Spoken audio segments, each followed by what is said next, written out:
Nice. Okay. Hey everybody. I was just testing some things out here. I uh, did some video and hung out with. Hello. Okay, good. I It's Sunday. It's a long holiday weekend. It is an interesting time. I was supposed to be camping, and because of the weather being what it is, can't go camping. So Um, there's a specific level of comfort for my family, and we were outside that window by about that much, I think. So, um, we one less time to camp up here in the Pacific Northwest before we move to San Diego. So, we'll have to see uh, what Labor Day looks like in September for the U.S. Holiday. So, howdy, everybody. I don't expect a lot of people on this because I did not announce this. Sadly, I need to really work on that. That is something that I need to work on in the future is getting a regular schedule. My life is a bit topsy-turvy as it is, and I need to figure out if it's a Monday, Wednesday, Friday, or a Tuesday, Thursday, Saturday thing, or a Sunday, Tuesday, Friday thing. I don't know. We'll figure it out. We need Sunday to be break sec, but if there's other ways of doing it, I'll need to figure it out. So also was doing some research on how to do better at overlays and things that I need to look at. I was looking at these things called lower thirds, which was a oh you're um, which leads me to my other thing. You don't see the screen I'm looking at because I was doing some research on how to stream better and to potentially stream without my laptop because, and to see if there was ways that I could do it without, ruining my connection. Let me see. All right. So I was learning about, uh, you know, X264 settings because my other computer, which I was planning on using for a streaming box, does not have a fancy ass card in it, and it should be fast enough and powerful enough without a graphics card, but it does leave you without a GPU option to be able to do the streaming in. So, also learned a little bit about the various encoding profiles. Let me just pull up, go to the main overlay, y'all. Doink. All right, main overlay. Dink. There we go. All right, so settings. There we go. All right. Yeah, you don't expect a lot of production values here because I've been doing some research with various people. Seems like every streamer out there does a here's how you stream, or here's how I stream, and suggestions for you on how to stream.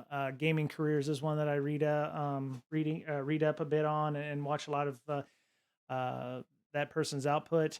One of the things that I learned was that you can update and modify your output mode in the advanced form, which can do things like reduce the amount of CPU you use. In this case, oh, I do have some lag. It looks like I have some frame rendering issues. Let me kill the Twitch thing. It might be the Twitch stream that's causing that issue. Yeah. So yeah, you might not even be able. You're not even seeing what I want to see. I want to show people. Okay. Anyway, so yeah, changing some of the profiles and things to make sure that you can see those. I was also trying to figure out how to do the Discord audio. So if you're on our Discord, you can join the voice channel. So that you could actually say things where people would be able to hear them. It's kind of hard to test that without a second computer or a second device to be able to test that with. So I'm just futzing around with that kind of stuff. So let me pull up. Yeah. So I was also reading some solo gaming stuff. Followed not this person, but so this guy, million points. It was page 30 something. Scroll up. So Peter Ruden Burgess, yeah, million parts per million limited. So has created a bunch of stuff on solo roleplay, which is quite interesting. Followed them on Patreon and supported them. Uh, just figuring out how I can be better at, doing this solo roleplay thing when I finally stop. What do they call that? Doubting myself and get started in earnest. So, um, yeah. Yeah. So, gives some examples on how to do various things. Also, there was a one that he had pulled down about easy sci-fi play, where he I'm going to assume it's he. I do apologize if those are not uh, the pronouns that Peter uses. Um, but so science fiction is a genre harder to run than fantasy, right? Because there's so many different ways of doing things, much like in fantasy where we've progressed in D&D where started out where it was verboten to have firearms or whatever because the original creators were not into that kind of fantasy. They were not into the Napoleonic or where flintlocks and revolvers and blunderbusses were a thing, and now they kind of are. But yeah, so high fantasy, is talking about mixed science fantasy where you have, pulp magazines in the 1920s and 30s like Battleship Gothic, or you get the hard sci-fi like what would they mention? Hard sci-fi like yeah, Star Trek is more science fantasy because it does require like Expanse. Expanse would be somewhat hard sci-fi because they don't have faster and light in the earlier seasons. I believe that has changed in the later seasons. Spoiler alert. Or there's some method by which to traverse large distances in a short amount of time. I don't know if it's faster than light or whatever, but yeah. So just just reading up on this and how to figure out ways to do this. Some of the things Peter mentioned here was defining your tech, which was some of the things I was doing before I started just saying we're going to use transhumanist fate for what is it? Ashen Stars, I think, is what I was going to use. But defining your tech, uh, you know, aliens, whether or not you have them, setting the tone. Space combat. Some people treat space combat like full thrust, which is pretty much a miniatures game with minis and really hardcore game stuff. Um, well, that's not it. Not to be confused with Falcon 9 Heavy's Full Thrust. This is a strategy war game. I've actually been following this for years because I was like, wow, if I ever do a sci-fi game, I'd like to use the combat instructions on this. But there's a lot of interesting, futuristic stuff here, and organizations. They have human empires. They have alien species like the Kravak. They use um, they have technology similar to humans, but it's not as advanced. They use non-energy based weapons like mass drivers. They use bullets for all intents and purposes. The Savasku are life forms. Their ships are somewhat sentient, very much like the Vorlon in Babylon 5. And the Phalon as well. I don't have a lot of experience with those, but yeah, they they have biosynthetic, so their ships would be somewhat semi uh, semi sentient as well. So, but yeah, I mean, and then there's different rule sets. There's different dice. You can go the D6 route, the dice, the fate dice. You can use typical D20 kind of stuff. So yeah, I was just doing some research on that. I was actually strolling through Fate RPG last night, and some of the things that somebody had mentioned about stress boxes in. I need to stop talking and take a drink, but all right, I must have left it out there, so I'll get it in a minute. But yeah, so they're talking about stress boxes not being hit points. So if you look at Fate's character sheet, Fate character sheet. There you go. So you look at Fate, and they have. I think they inherited this from Fudge, which is what in. So you have the physical stress and the mental stress.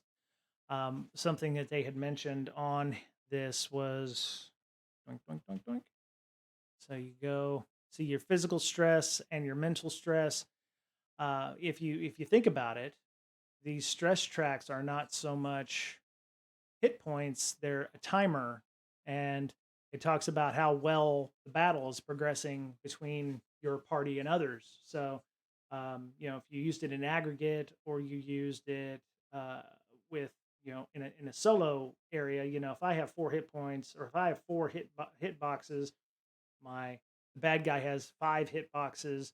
Depending on how well the battle is going, is how many hit points you have or how many boxes or stress boxes you have. So I think somebody down here mentioned also, hit points could be the same way in D20 or F20. F20, I think that's what Robin D. Laws calls it. But yeah, and fate also has the consequence stuff, so you have a little bit extra there where you have consequences. This is the core system, which uh conditions. Okay, I guess you could use these instead of regular conditions where you're using like a broken arm or your arm is busted or something. So that's interesting. I might have to take a look at that in a different way. Obviously, I was when I was reading through this with Peter. Peter was saying that it's you'll make a character and it could be a one shot and your character lasts one battle and gets killed, or obviously maybe you don't want to be killed, maybe you take the consequence if you got knocked out and captured or something like that, and you have to figure out a way out of your bonds or what have you.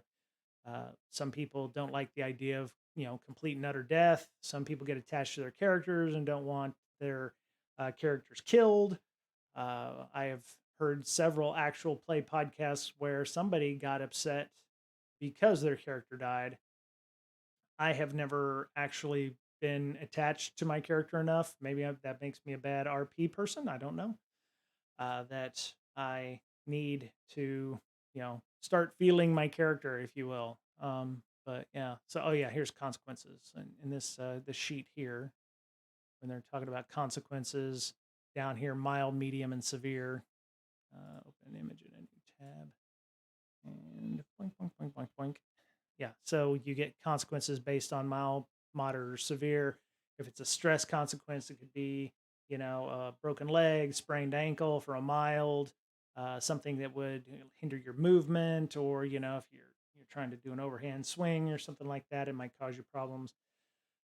These are bodily or mental stress consequences, not so much people consequences or what have you. So anyway, so yeah, I'm just trying to figure out how best to work through some of these things. Oh, I see we have a couple viewers. Thank you for those who also did not go on any long holiday in the U.S. or if you're in the U.K. or elsewhere enjoying your weekend and your bank holidays coming up.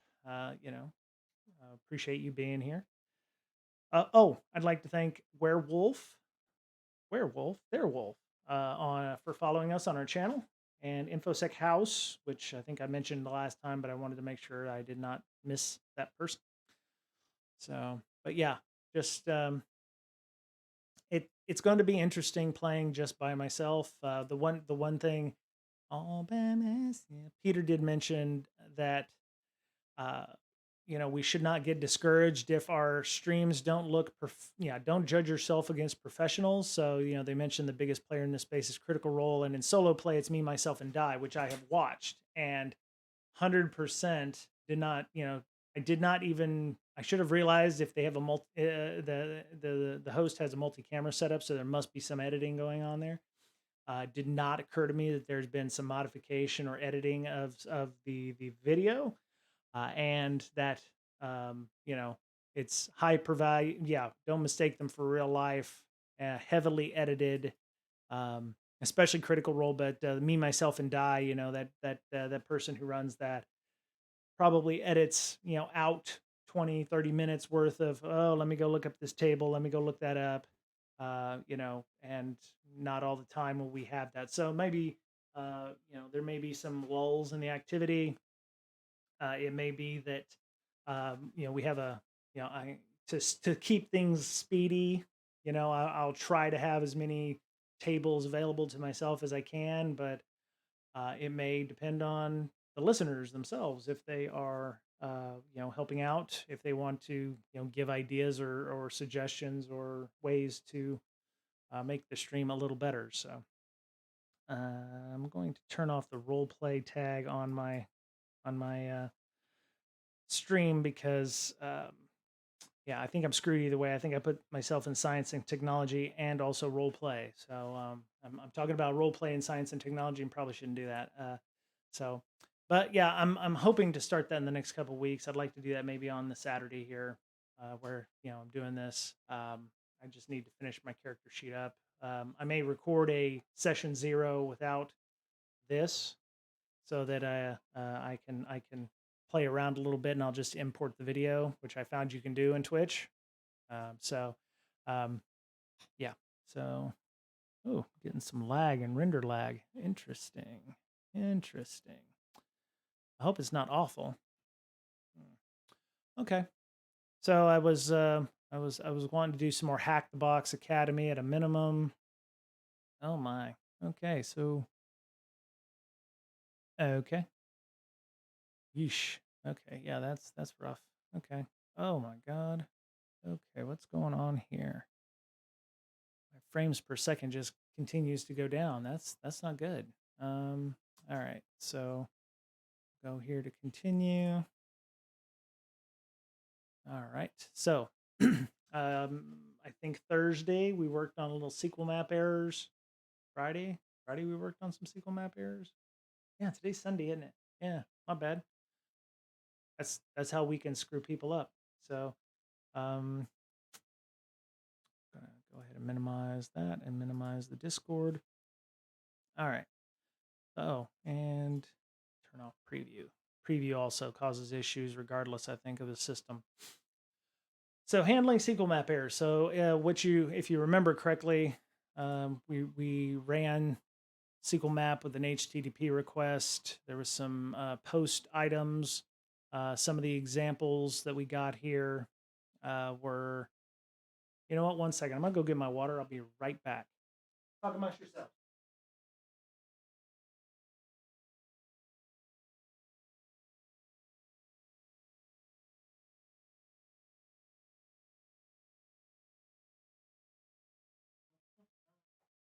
All right, there we go. All right, sorry that I'm back. So we talked a little bit about how SQL Map will take and fuzz inputs depending on where you put the asterisk in this place. Any place there's an asterisk, which makes me wonder about um, it must have some kind of logic in it for the ability to um, understand what is an input and what is not, just something like where is it, like this. How does it not know that this star slash star is not an input function, for instance? Oh, hey, Wicked Blue Ninja, what's going on? Appreciate you coming and hanging out with me today. Uh, any questions? How's your weekend been? You doing all right? I'm just here. I was talking a little bit earlier about my solo play. I totally just realized it's Sunday and not Saturday, so that's how my day's going. Long weekends do that to me every time. So I was hope some somehow had it in my head that today was Sunday or Saturday. So yeah, and then we have tomorrow off. So so I'm just sitting here enjoying my day. And I'm having some skipped frames, and I don't know why. Hmm. Yeah. Well, we'll figure it out. So let me know if anything changes or my audio starts getting trashy there, Wicked Blue Ninja, and I'm going to continue on through here. So yeah, I was talking about right, appreciate that. So star slash star, there must be. I mean, SQL Maps what 10 years old, so there must be some logic in the system or in the programming that will say, okay, yeah, this is not an input. because it does mention down here that, yeah, so if you use, where is the fuzzing part? Scroll. R flag, UID test, data, yeah. Uh,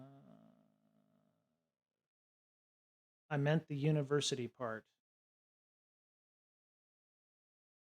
Oh, hackthebox.eu. Yeah, that hackthebox. Yeah, hackthebox EU is, yeah. I mean, the academy is just the hack the box as a way of giving people the ability to do potential certifications, right? So hackthebox EU. No, Wicked. You're fine. Maybe a lot. There are probably some people that don't realize that Hackbox has a bunch of different products and different services. So I think they even have like a CTF kind of system. So you have hacking labs where you can do those. You have the pro labs. They do have multiplayer hacking battles, which I've never actually taken part in, but they have CTFs where you can host your own, which is something I've actually reached out to them and asked about for conferences or just events for our Discord. I haven't followed through on that. I really do need to. And then they have a job portal as well. So if you're looking for a position, it's like some place called KPN's looking for an ethical hacker. Island Academy is looking for a pen test mentor. Oh, you know, that might be fun. Looks like some of these are mostly in the EU, but there could be some non-EU jobs in there. I wouldn't go back past maybe page 5 because some of those might be no longer applicable or what have you. So you can also post a job if you're looking for like a SOC analyst or something like that. So there's a number of different things. Yeah, the academy. Yeah, the academy is the university thing. So yeah, I'm going through the SQL map portions of that Wicked. So, but yeah, so when you're going through, where the hell is it? I know they said you can put an asterisk in place. Did I just miss the whole bit there? Let's unclick the asterisk bit. Copy. We also found out that pretty much if you go into the inspector and you right click and copy as a curl request, SQL map uses a lot of curl. So you can just copy paste that in with the, and oh, here it is. The tip. Similarly to the case with the data option, within the saved request file, we can specify parameter we want to inject with an asterisk, such as ID equals asterisk. So, yeah, very powerful application here that you can use to test out your devices. I'm just going to go ahead and mark this complete and move along. Handling SQL map errors.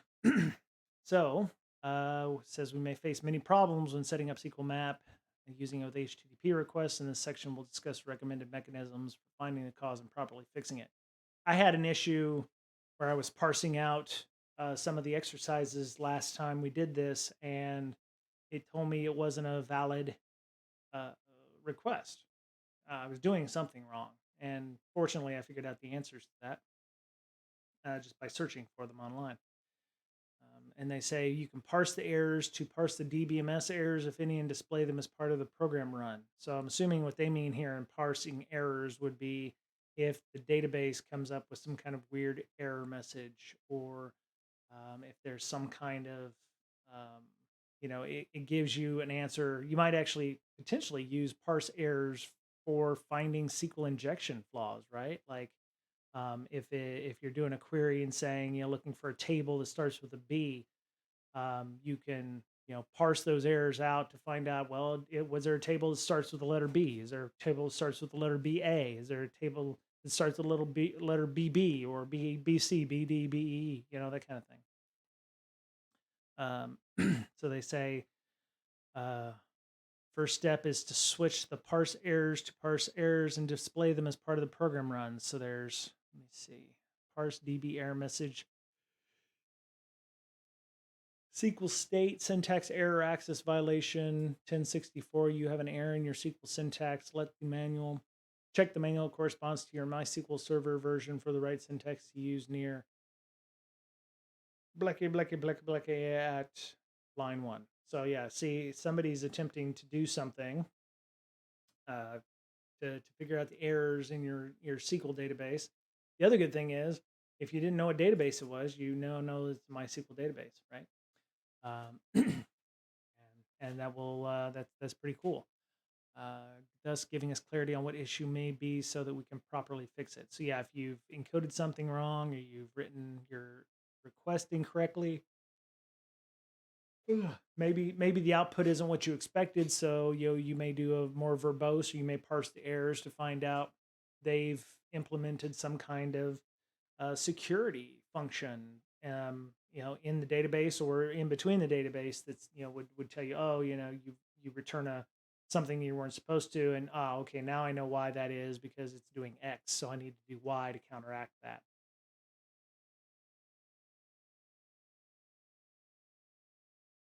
All right. Oh, you know what? I'm gonna turn on a little chill hop here.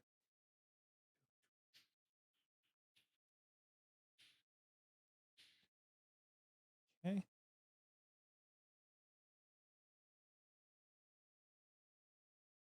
Oh my, that's a little loud, isn't it?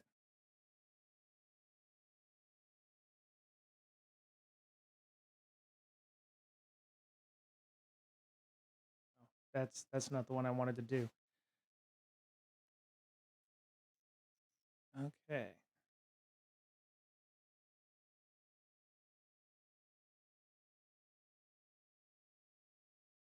All right. Oh, that's good. Okay. Well, for some reason you can't hear the chill hop for whatever reason. Let me go into advanced audio properties.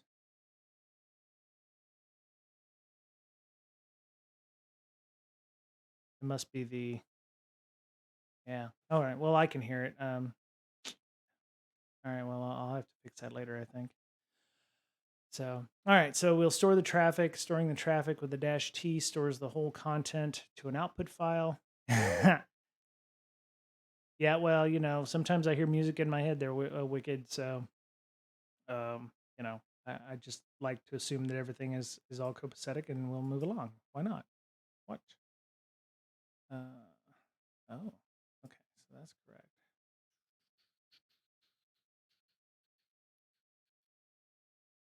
Okay.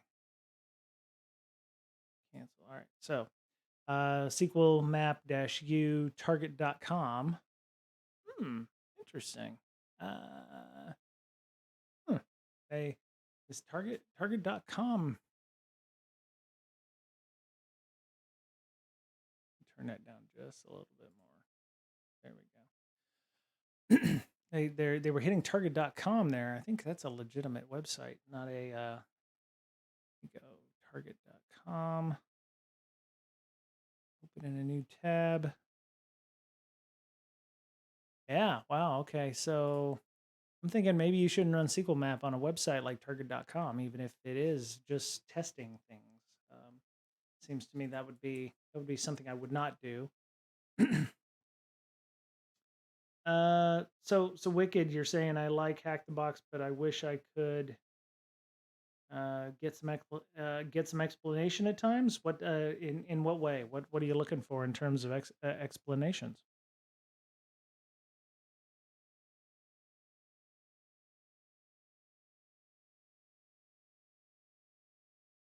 Oh, well, I don't pretend to know everything, but if you have a question, maybe we can work it out together. If you have any kind of questions, I'd love to hear about it. Thank you. It's Vendetta for following us on here. I appreciate that. That's okay. I can't type very well either. It's why I tend to use my mouse. So, but if you have any questions, we can work those out. I don't mind learning if it helps others, and I am more than willing to admit that I don't have all the answers, but I am pretty good at doing things like Googling and what have you. Oh, I see. Um, yeah. So if you have any questions, just let me know. If anybody has any questions who is following us and watching this right now, just let me know. I I can spell SQL map, and that's about it. So, when I am legitimately working through these, I'm legitimately learning this legitimately. So yeah, you're learning right along with me when you do this. Maker Deck. Oh my gosh. Hey, how are you? How are you today? Maker Deck, shouldn't you be over there streaming? No, I'm just kidding. Uh, you do you y'all. But thank you, Maker Deck. Appreciate you coming and hanging out. You have a dash V, so it's a verbosity of the console output. Looks like it goes up to 6 levels of verbosity at least. So I don't know how high the verbosity can get on that. But let me go see. SQL map verbosity level. Okay, so it looks like 6 is as high as it can go. You know, and then there's the old joke, mine goes to 11, but yeah, so you've got here's the SQL map usage file, which I can always pop that into the message box here. Boink. There we go. All right.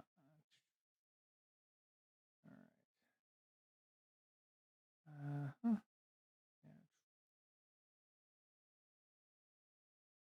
Okay. So yeah, you got, let me see, skip for given parameters, skip static. So skip testing parameters, levels to test of tests to perform 1 through 5, risk of test to perform. I'm assuming the higher the risk, the more likely it is to knock things over. You can fingerprint, so you can do a DBMS fingerprint version. You can do a dash A to retrieve all the things. So yesterday, if you remember, we did dump, and uh, we did batch. Batch. Where's batch? Batch. Okay, there's batch. Okay, so batch is up there under the B's, of course.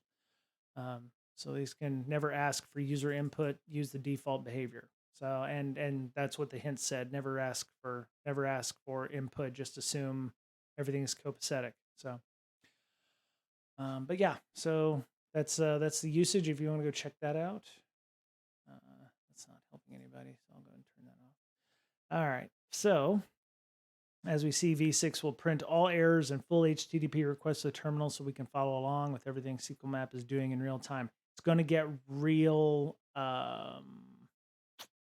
You're going to get a lot of stuff on that stream, on that output. So depending on what you're doing, for instance, what kind of testing you're doing, what kind of uh, processes are running, how big the database is, if you're going to be enumerating a ton of things, that you might want to output that directly to a text file like it mentioned, or yeah, I mean, that could get ugly real quick. And, to be fair, that verbose, you might actually miss something if you're like scanning the text file. Like, if you're looking for, encoding or something like that, and it's going so fast that you're missing it, it may not be possible for you to scroll up and check the contents of those things. So, using a proxy, finally.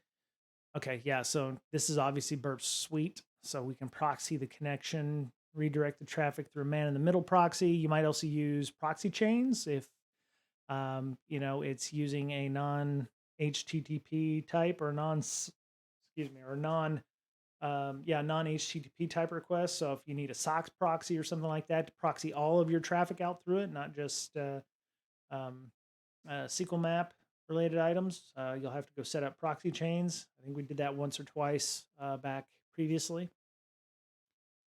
So yeah, you can definitely redirect all your traffic through that proxy. Attack tuning. Okay, so this is where you learn not to spray and pray, right? So if you're working on a database, you're doing testing, maybe you've poked at the system enough, you know what's going to work and what isn't. You might rerun the command with just specific commands in place, or specific Oracle isms, or MS SQL isms, because spray and pray will be very noisy, could show up in the logs, you know lets people know that you're attacking it. Now if you're trying to be low and slow, that you definitely want to do this. So SQL map will run out of the box with the provided target details. There are options to fine tune SQL injection attempts to help SQL map in the detection phase. This will also help get rid of potentially false positives because if you're on an engagement, last thing you want to do is run something like SQL map and have to parse out all the false positives. If you've got a couple of dozen findings and trying to figure out what is what, you can run into issues where it's going to take you longer to generate the report or to get rid of the false positives than it actually would to fine tune your attack. And that's really, I think, the heart of the matter here. You know, the heart of the cards. Sorry, that's yeah. Yeah. So SQL map in the right hands is a powerful weapon. Powerful. But in the hands of a skid, you yeah, it's going to cause more damage than good, I think. um, so yeah, you're gonna do things. Every payload sent to the target consists of a vector. So it's the central part of the payload carrying the SQL code to be executed at the target. The one thing that, and I won't lie, I've seen these unions, but I have very little understanding of how union-based commands work in DBs. So I if I ever used SQL Map in any way, shape, or form, I would definitely have to lean on something like this, the W3 schools, to understand how unions work. It's definitely a database thing. No, hello. So, well, I mean, so Wicked, if you're going like we've mentioned previously, if you're going for things like OSCP, it's obvious from their exercises that they are there. It's obvious that there are exercises there, but they dissuade people from using SQL Map because the exercises can be solved without it, and which means that the sure, sure. Depends on what you're wanting to use it for, and one of the things that we're with union statements and what have you, it really depends on what you're wanting to use SQL Map for, right? Wicked, we're all noobs here. You're just you're still Padawan. You're still learning. Everybody's still learning, but um, you know, you definitely need to learn it right. One of the jokes is that developers spend 3 years learning how to code, and then like two days learning how to do it securely. So, uh, well, see, I'm a lower noob too because I turned into a filthy PM. So I'm filthy project manager, product manager, and PM, all the PMs. So a bit of product security management, program management, and project management. So I just find this stuff interesting, and it keeps me kind of I wouldn't say sharp, but it keeps the dull edges a bit less dull in this case. So um, so you're going to do so there's two parts, vectors and boundaries. Central part of the payload contains useful SQL code. Boundaries is vector, colon, or a dash dash, space dash, prefix and suffix formations used for proper injection of the vector, okay, into the vulnerable SQL statement. Okay, so I'm assuming, what is it like when you go or one equals one dash dash semicolon or something like that, you okay. Okay. Well, so in that case, you're great, Wicked, because you're a PM for an industry, but you recognize the need for security, or that, but you also understand that this is not magic. We're not all Gandalfs around here, or whatever's, and you'll find you understand at least a little bit when somebody comes in for a pen test that you'll be able to speak somewhat intelligently to those people. I still suffer from some of that, but at least I know enough to go. Maybe we need to do a threat model, or maybe we need to make sure that all this shit's set up before we actually do testing, instead of waiting and spending $50,000 for our pen testers to twiddle thumbs. So, anywho, suffix and prefix. There is a requirement for special prefix and suffix values in rare cases not covered by the regular SQL map run. For such runs, options prefix and suffix can be used as follows. Oh, okay. Okay, I don't get that one, but I do get that one. So that's I believe, let me see. Maybe they'll be able to tell us what the hell's going on with that. All right, well, let me go do this. SQL injection dash dash dash. Okay. So, you know what? Back up. SQL injection suffix. There we go.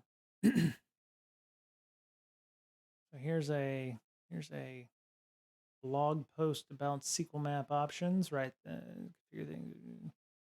Terminate. So what does that mean exactly? Take this sample of an injectable query, just so y'all can follow along with me if you'd like.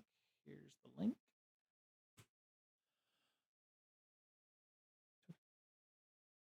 Yeah, see, Wicked, I did the same thing and got great money on the way out by leaving the military. Having IT, skills and leaving the military was the best thing I ever did. Went from making like 35 a year to 50 in a heartbeat with a government contractor. So, all right. So, take this example of an injectable entry. So, we have select first name, last name from users where. Okay, so I'm assuming this would be the prefix, and this would be the suffix right here. What's an example of an injection string that would work here? Something like the following would work as a simple POC of a union injection. See, I was in the Navy, so spent some time on Air Force Base. Not bad digs. What's an example of an injection string that would work here? Something like the following would work as a simple POC of a union injection. So a single tick, union select null, comma null, dash dash A. This closes the single quoted string before our injection point. Okay, so that makes sense. All right, so you've got like select first name, last name from where users are, name equals, and then the single tick would be potentially there. And this is the injection point where you might put this. Your following options can be used to configure SQL maps to use this prefix and suffix. Oh, wait, so this is the prefix? No, surely not. Don't call me Shirley. The prefix in this case is the single quote and space used before the union select. Single quote and space. Interesting. I don't see where where this person's talking about a space here. There's a space there. There's a space there. Maybe there's a better example down below. Okay, let's go find a better parameter inside a parameter. Well, maybe the SQL map will have another example down below. So, all right, so here's the PHP query. So we're going to prefix. Okay, vector union all. Okay, so select ID, surname from users where like ID. Interesting. Okay. So where's test at? So like, all right, so the prefix is right here. And this is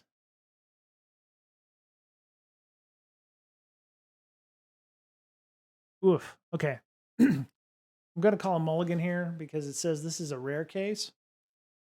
I'm not sure about prefixes and suffixes yet. So my best friend was career newt guy on subs. Okay.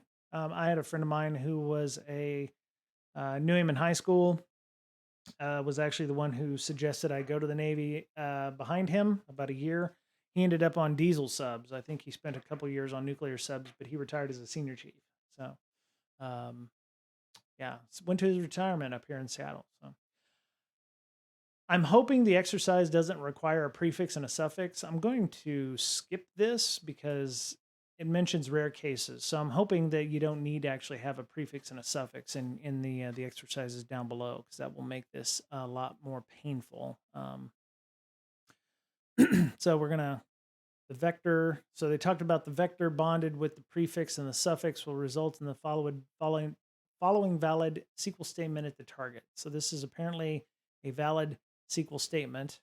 Yeah, it's there's a lot going on there. I'd have to spend some time unpacking that. That just looks a little odd to me. But all right, level and risk. By default, SQL Map combines a predefined set of the most common boundaries, along with the vectors having a high chance of success in the case of a vulnerable target. Nevertheless, there is a possibility for users to use bigger sets of boundaries and vectors already incorporated into the SQL map. Okay.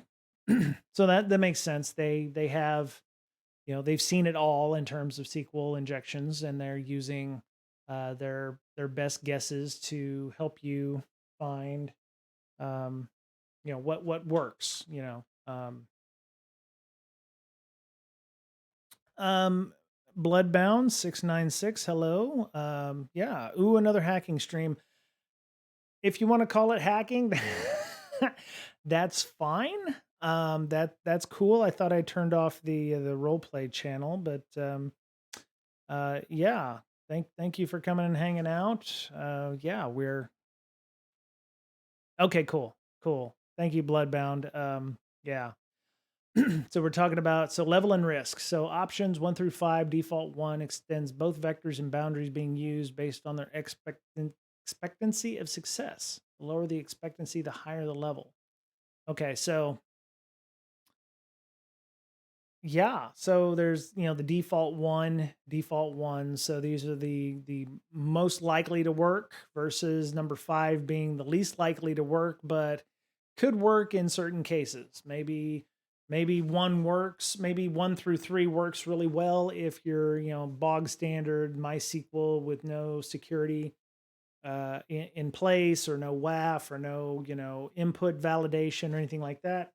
Your 4s and 5s might be a bit more esoteric. This will work if all else fails. Give these a shot. With regards to the levels of the risk, though, they say extends the used vector set based on the risk of causing problems at the target side. There you go. Um, oh, yeah, that would be rough. I.e., risk of database entry loss or denial of service. Yeah. Um, let me see. How do I say this? Don't do things that are going to cause the business to do denial of service or have a denial of service. Every engagement I've ever been on with a company, they go, well, we're okay with the testing, but oh, cool, appreciate that, Bloodbound. I got you. Cybersecurity enthusiasts can't help but jump into the hacking memes and such. Cool. Um, so so Bloodbound, if you mean the SQL injections, or the SQL injection and SQL map stuff, yeah, you can definitely do a red team on this stuff.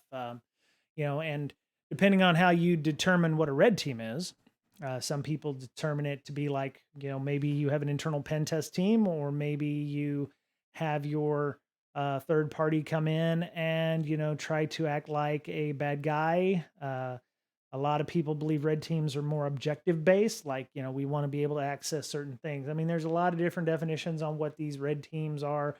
Pretty much everybody believes blue team is the defense, in this case.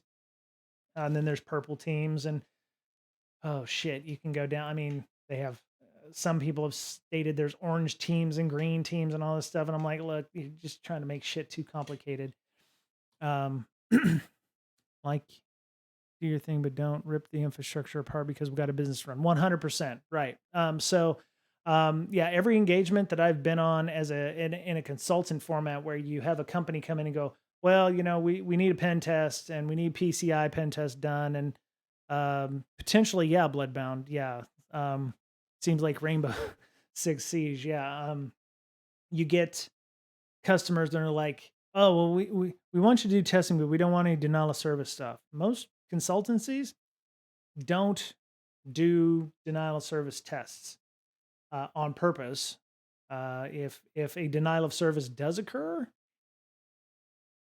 I I don't want to paint in broad strokes here, but and victim blame, but if there is a denial of service, it's usually because we ran our bog standard playbook and your systems could not handle a simple test. Just going to leave that there. I mean, I have seen tests ran using things like as simple as Nessus that took down a heartbeat website that load balancers were looking for a heartbeat of okay from. Then the load balancers did not receive that okay because you threw 25 requests at a simple HTML file that says okay, and caused a denial of service that way. I mean, any number of things could cause denial of service. Having maybe have done that denial of service myself. Anyway, um, yeah. So I would really err on the side of caution if you decide to use, level 5 and level 3 on SQL Map.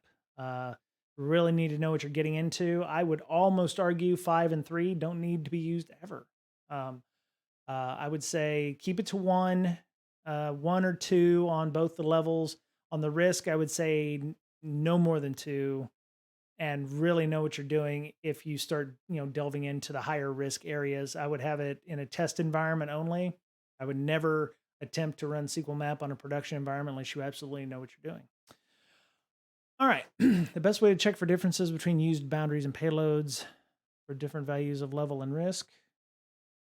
Now service, Bloodbound says now service needs to either be talked about in regards of running a simulation, knowing all the factors and numbers, or find a time of day. Having everyone know what's going to go down. Uh, yeah. Denial service is there are companies that specialize in doing denial service. And usually if you're running denial of service, it's because you want to test like your Cloudflare instance or your third party provider. Nobody actually, I can't imagine anybody who runs a business that needs high availability and uptime and has, multi load balancer configurations and stuff want to test denial of service conditions. If they're doing so, it's because, well, we want to test our Cloudflare stuff to see what we can, what we can protect against or something like that. And you're going to need specialized network traffic generators. Your red team person or your third party consultancy is not just going to come in with a laptop and try to generate enough traffic to knock you off the network. E- a- they they can my so in my opinion, as my few years of working consultancies and working on teams that poke at things, you normally should need a lot of network traffic to even potentially cause a denial of service. If you're causing denial of service with a one simple laptop, if you have something in production that can fall over that easily, you probably shouldn't be on the internet. You need to have a bit thicker skin than that. Hey, oh my God, Digital Warhead, thank you so much. Oh my goodness, Digital Warhead, thank you so much. 3 more months of subscription with Prime. I appreciate that. Um, Man, thank you so much. It's that's great. I appreciate you. Um, Also, for all of you folks who might be new, I believe our Discord bot is working. If it's not, I'm going to have to figure out what the hell's going on with my Discord or my bot. So discord.gg breaksec. Yeah, there you go.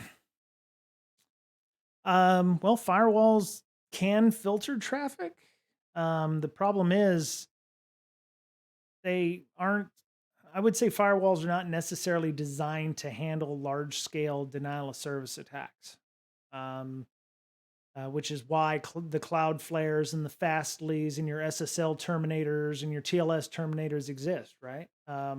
If if you're a big company or even a small or medium-sized company, and you can't handle more than 100 megabits of data, um, or you can't handle somebody running, a SQL map on your web app, which should be behind a firewall. You're absolutely correct. Um, or some kind of control like a WAF. Those WAFs can get overwhelmed. Um, um, and we've stated more than once on here that your third party consultancies and your red teams shouldn't necessarily be testing your WAF. It's not a good use of your money and time. I mean, you spend you know hundreds of dozens of more than a dozen dollars, getting a pen test company to come in and do a test for 3 4 weeks, 2 3 4 weeks. You want them just banging on your WAF the whole time. It's just not a good use of their time and effort. Ideally, you should give them some way to bypass your WAF so you can actually go in and test your web application, which is what you really want to test, not your WAF. Um, you know, because bad guys are going to be able to bang on your WAF all the time. If they bypass that, then they get to really what's inside with your web app, right? And if your web app, if your network is an egg, you know what that is. That's the hard, well, somewhat hard out shell, and then really gooey center in the middle. Ideally, what you're looking for is a brick, right? Or at minimum a coconut, where it's a bit thicker on the outside and you've got nothing on the inside. Ideally a brick, you want to be hard throughout, right? Yes, I can spend 2 weeks testing your WAF, or I can spend 2 weeks testing the web app, which is the point. So um yeah. Okay, so we're looking at vectors. So somebody here is running v3, so that's verbosity, as we talked about earlier. You've got ID1. So as for vectors, we can compare used payloads as follows. So it's going to show you your payloads in terms of your verbosity. Okay. So yeah, they're just really trying to pooch it right here on your example.com. See, if you notice, they did not use target.com here and used 5 and 3. It could have been a really bad day for Target. So they're showing you every possible. This is the spray and pray, right? V5, level 5, risk 3. So, I mean, they're testing PostgreSQL, they're testing Oracle and Boolean blind base, they're testing MySQL, they're testing SAP, MaxDB, they're testing, everything. There's no method to the madness here. This is everything I said about spray and pray. It's like, oh, well, I'm just going to test this. I'm going to test this. I'm going to test this. Maybe it's an MS SQL box. So you just spent all this time testing things that make no damn sense. And on top of that, one of these MySQL requests to a MS SQL box could cause it to not work anymore. So, and that's why they say fine tune your attacks, right? You're spending time, banging on an MS SQL box with PostgreSQL or Oracle or MySQL type attacks, and you might actually do more harm than good. So, as for number of payloads, by default, level 1, risk 1, number of payloads used for testing a single parameter goes up to 72. Oh. While in the more detailed cases, level 5, risk 3, you get 7,865. Now, that number is not in any specific colors, so that could vary. 7,865 is a pretty specific number, so it could be more or less now, depending on when they wrote this page. So, I mean, this could be upwards of 10,000 or so, or you could even create your own custom ones, right? Depending on what's going on. As SQL maps already tuned to check for most common boundaries, regular users are advised not to touch these options. Not. Because it will make the whole detection process considerably slower, right? And time is money, right? Nevertheless, in special cases of SQL vulnerabilities where usage of OR payloads is a must, in the case of login pages, right? we may have to raise the risk out level ourselves. Okay, so there are some cases or places where, if you're gonna if you're running SQL map, you've already done everything before on the pen test. You've mapped the application. You're running potential login requests through Burp Suite. I mean, you're doing reconnaissance. You're doing checks of. I hate my neighbors.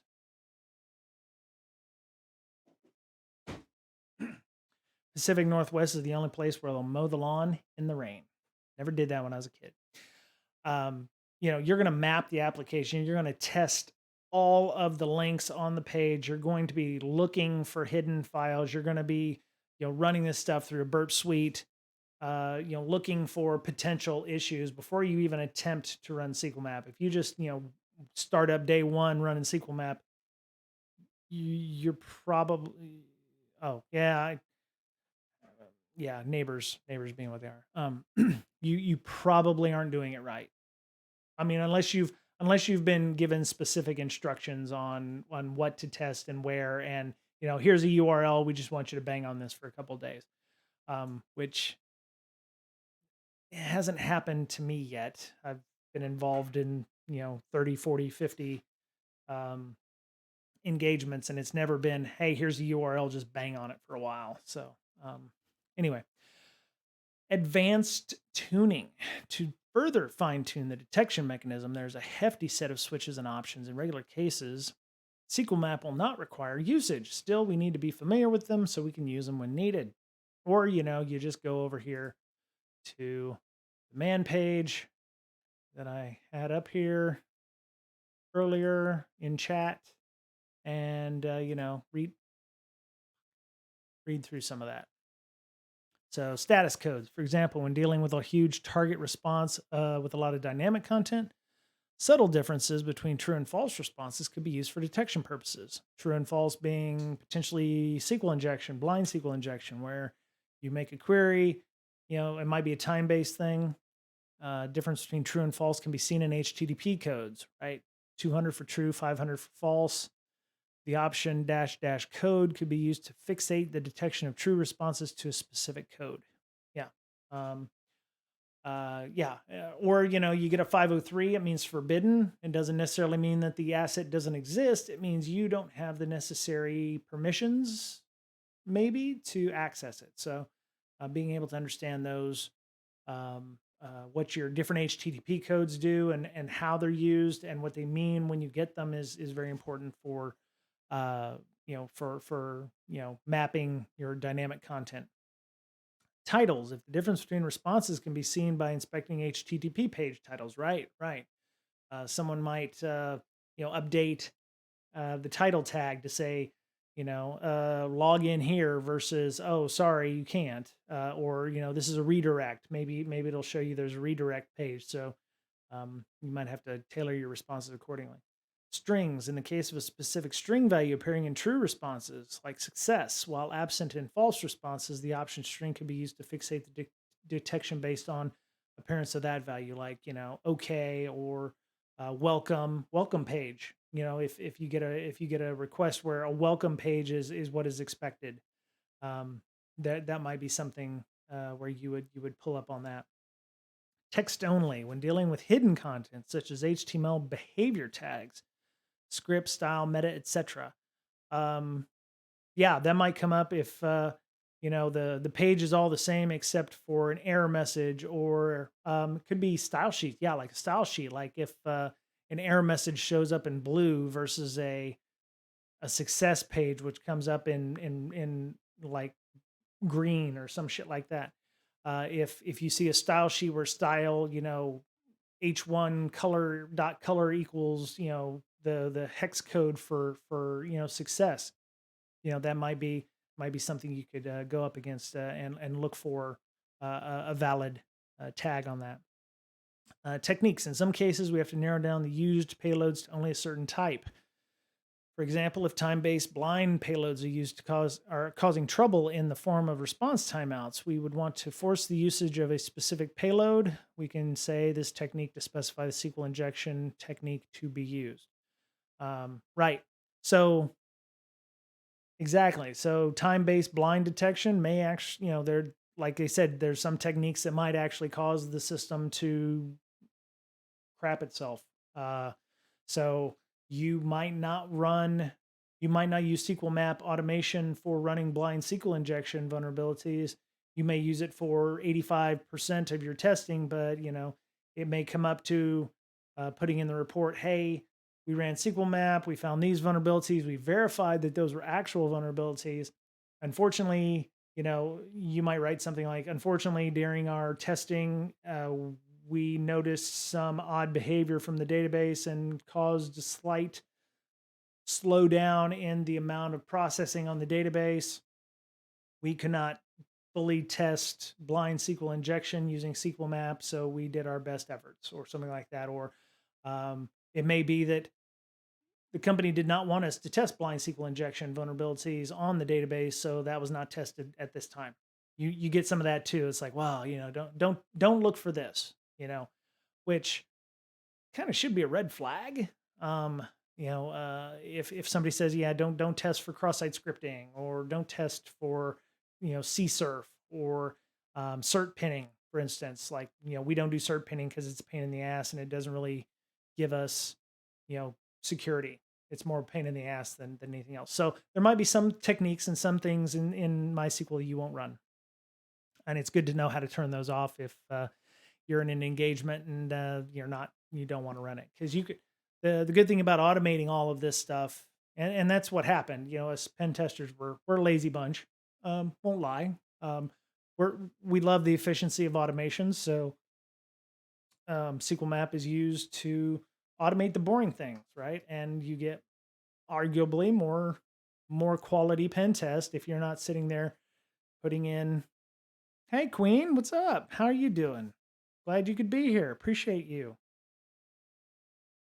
Hope you're enjoying your well, if you're in the US, your long holiday weekend."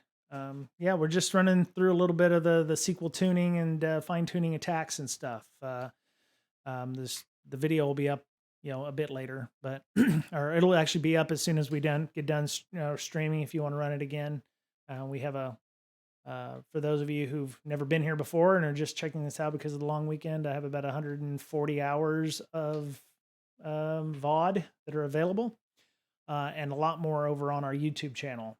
I'm starting to move some of this stuff over to our YouTube channel for archival purposes.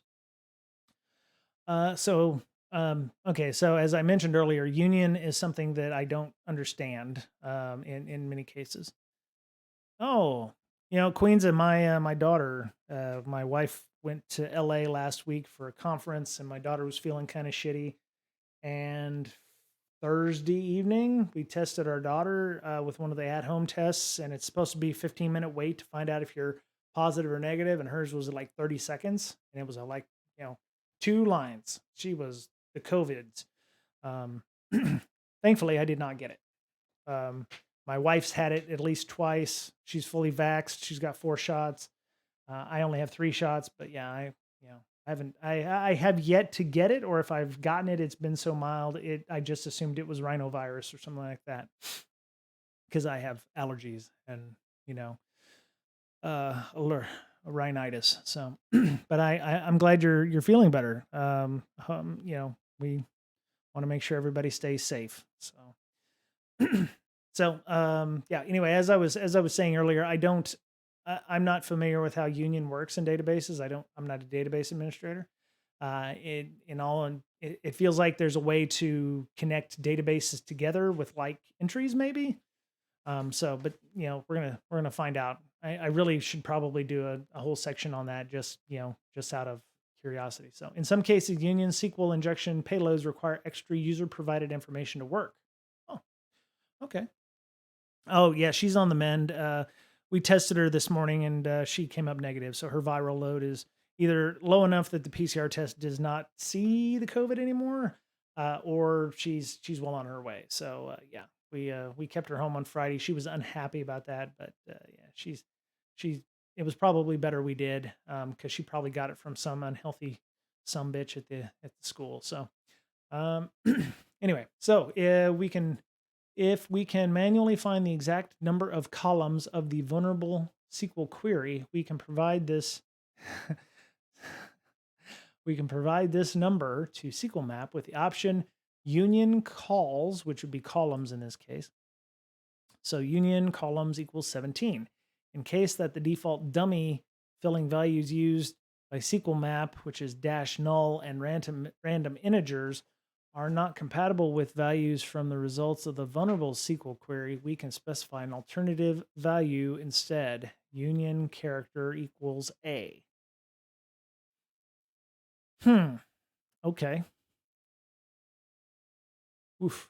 Yeah, I'm gonna have to see if hackthebox has like a database section for hacking, and really dig into this union stuff. It is not something I understand a lot of. So hopefully the examples we have down here are not going to be painful for us.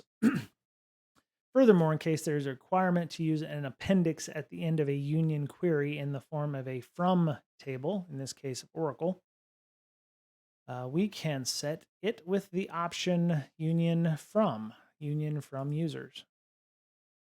Okay, failure to use the proper from appendix automatically could be due to the inability to detect the DBMS name before its usage. Jesus. Okay. This is exactly why I was worried about doing SQL map module, because I know fuck all about SQL. And the union stuff. Yeah. Okay. All right, so we're gonna start up the system here. Okay. We're gonna start our instance. And we're going to move this to its own window. All right. So then I will pull this over here. And I will start the instance in a second. All right, we have the instance full screen. All right, and I will minimize this and pull this over here. There we go. Okay. So this is going to be how we did it earlier with the, there's going to be like a list of 12 or 15 different systems here. All right. So 142, 93, 39, 44. Port 32254. All right, here's all the various cases. And the ones we're going to be working on are 5, 6, and 7 in this case. Yeah, because I think we did 1, 2, and 3 before, or 2, 3, and 4, something like that. 2, 3, and 4, I think. All right, so number 5, let's just right click, new tab, SQL Essentials. All right, so case 5, or SQLI. Detect and exploit, or hey, hazy cracker. Oh my. Oh, did somebody raid me? Oh, I appreciate oh my God, 168 people. Jeez. Any ASCII, thank you so much for the raid.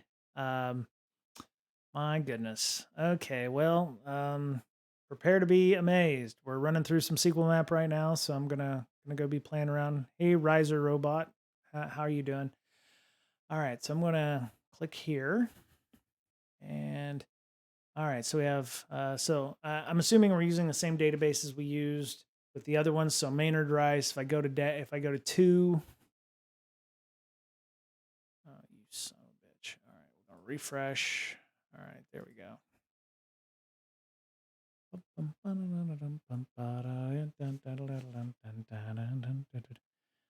Yes, any ASCII. We're going through the SQL map section of Hack the Box right now, and be prepared for all excitement. I'm telling you. Thank you, Slack and Time and Riser Robot for following. Appreciate that. Uh, yeah, I do appreciate everybody who's hanging out here with me today. And tell everyone who's joined. Tell me where you're at. What time zones? I want to see if we've got anybody up in the middle of the night. I would love to find out somebody here at 3 in the freaking morning is watching me. So, let me know where you're at. I'm in Seattle, so I know some of you are elsewhere. Central, okay. If we had Super Lolly on, I believe Super Lolly's in Malaysia and usually gets up around 4 in the morning. I do not know why. But yeah, I'd love to see a global audience on here. That would be awesome. So, all right. So, to go back to it, so it's what's the contents of table flag 5. So I'm going to start up a terminal. See, now I'm all nervous because now there's a bunch of people watching me thinking I know what I'm doing with SQL map. And I'm like right here. So what if I just think of you at 3 a.m.? You're gonna have to fight my wife for that one. I think they're hazy cracker. Yeah, yeah. Um, I walk in there. I'll be like, people are thinking about me at 3 in the morning. No, yeah, no, it's probably not a good idea. Um, anyway, all right. So I'll scroll up here. So we're going to need a detect and exploit or SQL vulnerability. Let me go and inspect the requests.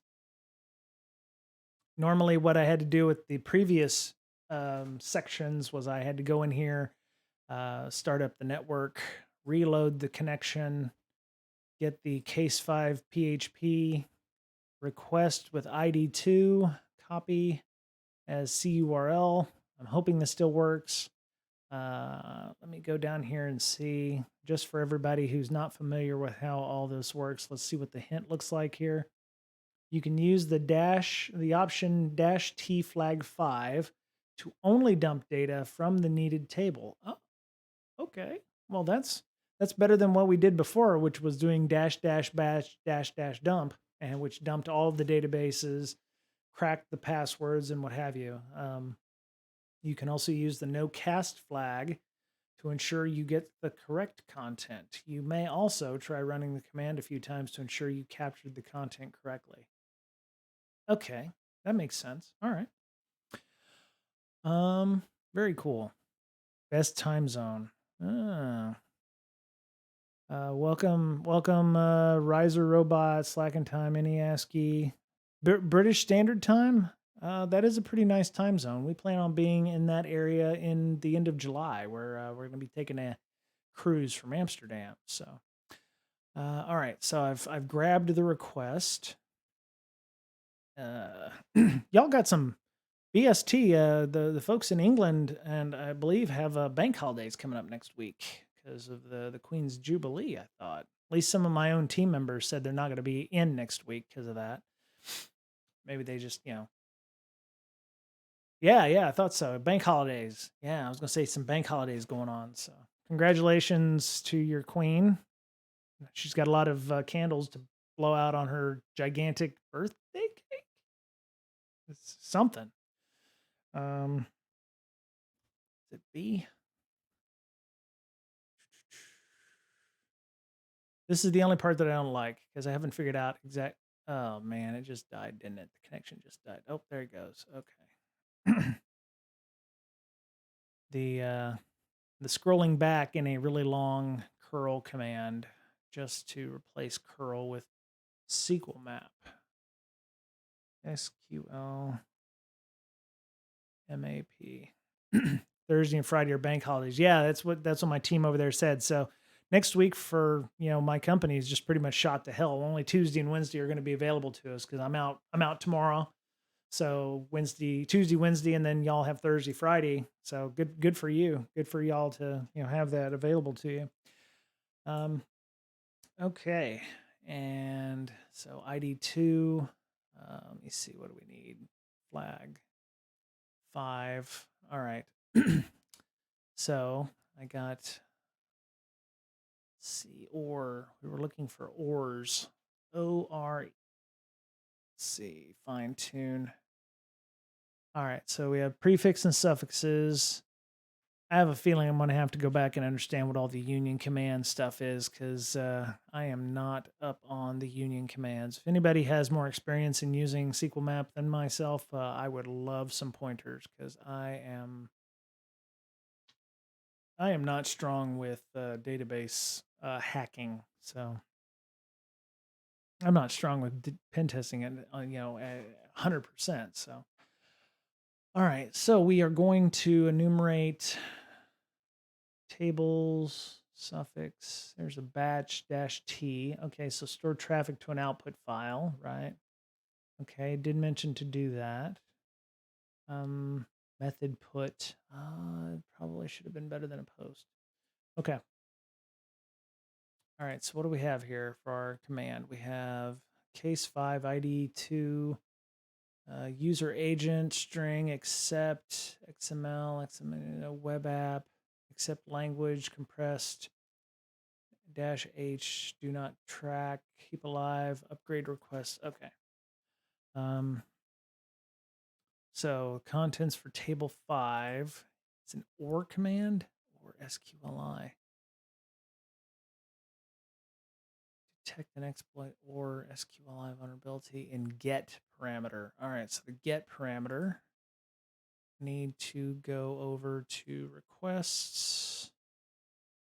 All right, where's the get parameters at? Here, oh, here it is, right here. All right, so get.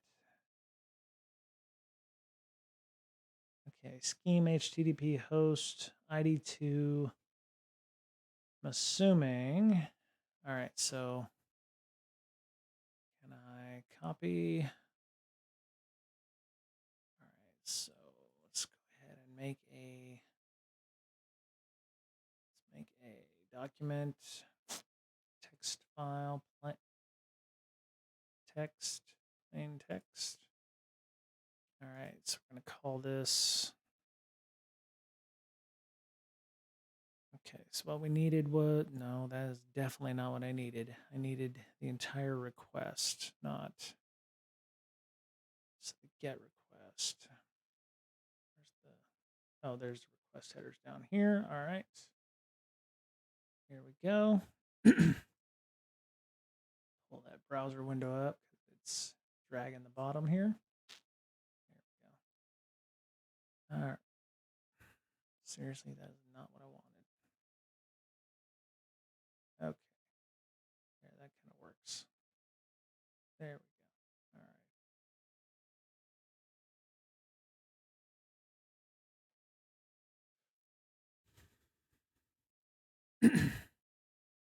All right. Okay, so we pull that. Control C.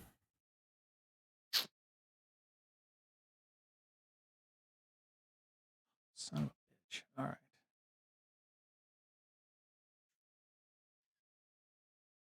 Remember, these are supposed to be the easy lessons. Oh, you son of a bitch. All right.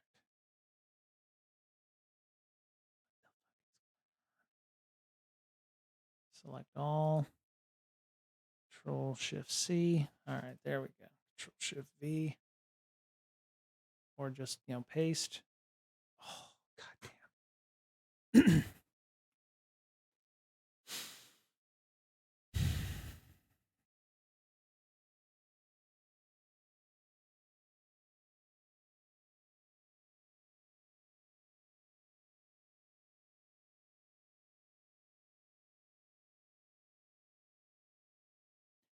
Don't know why it's doing that for me. I really hate that shit. Response headers, raw. No request headers. No parameters for this request.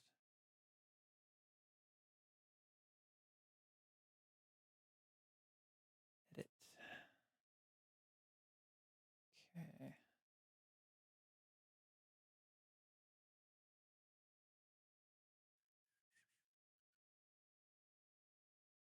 I don't think we need all that anyway. Okay, let's see, inspector. Nope, need.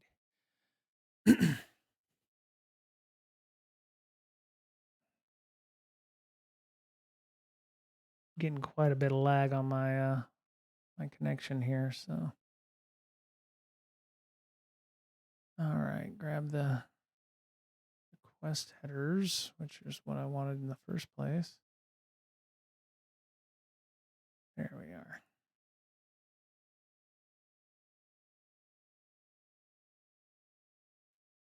Oh god, I hate this thing. Fucking.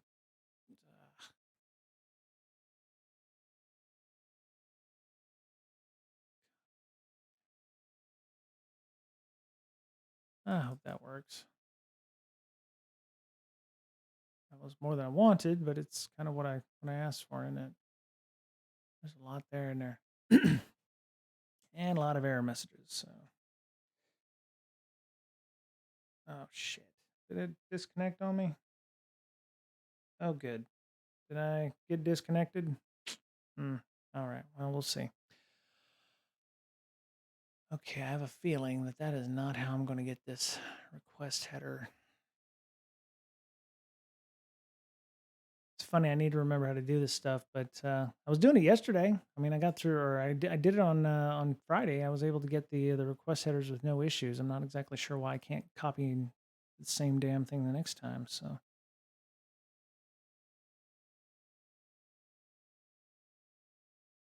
you are a son of a bitch.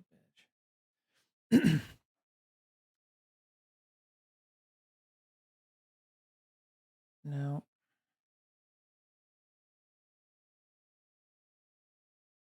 So what do y'all do on your bank holidays? They're gray. What the? You just gonna hang out at home, or I mean, it's not like Boxing Day where you've got soccer, football going on, because that's, I mean, that's already over, right? So okay, so this is the entire request here. All right, so I can grab that. That's probably what I should have grabbed in the first place.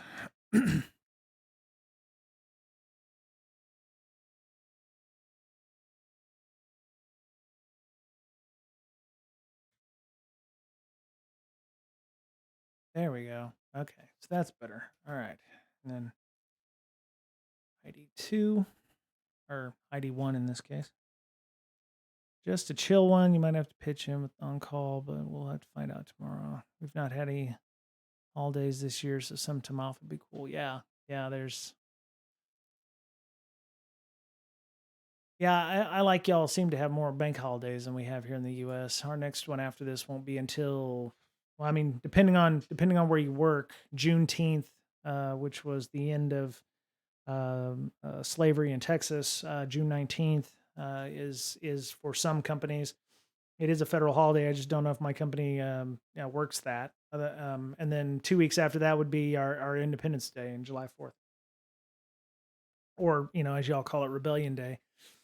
Um, so yeah, we're probably so damaged now. Even if you did, take us back, we're, it probably wouldn't be a good idea anyway. All right, so we want to do an or 1 = 1 kind of thing, or um, it seems to me that we could just run this directly from the command line if all we're needing is like an or 1 = 1 kind of deal, right? Let me see. See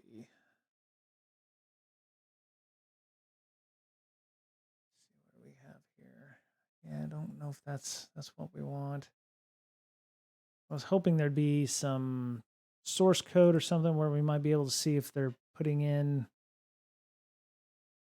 agricultural product sorter, Slim Jim, ID code. Yeah. Okay, so they're using prepared statements or something, but it is vulnerable. It is vulnerable to get parameter ID. All right, so the way we did this before was we had that, and then get out of my way. All right. This is where I should be taking screenshots and keeping track of what the answers were on my previous examples. So let's see, scroll up, pull this down here. There we go. All right. So ID2. I'm going to run this as is and see what we come up with. And then Control E. Thank you to, damn, I forget who'd mentioned that to me yesterday. Yeah. All right, so we're looking for, said to shrink up the amount of information we needed, no cast, and -T, flag 5.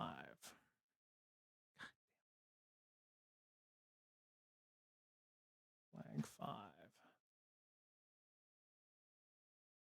Don't think I'm going to do no cast because I'm not exactly sure what that is yet, but we'll see what happens. Well, so far, so good. Oh, all right. Control C. I'm going to run it again with --batch. That way it will automatically do whatever is necessary. Okay, so all tested parameters do not appear to be injectable. Try to increase values. Level risk options if you wish to perform more tests. If you suspect there's some kind of protection mechanism involved, like a WAF, you could try to use option tamper and or switch random agent. Okay. URI parameter does not seem to be injectable. Okay, so this would be, let's see here. Okay, so we have a star here. And this is the prefix suffix thing, which I thought would be a rare instance, but I should have realized this shit was going to be in the examples. So yeah, I get to figure this shit out now. All right, so when we do an OR, SQLI OR injection.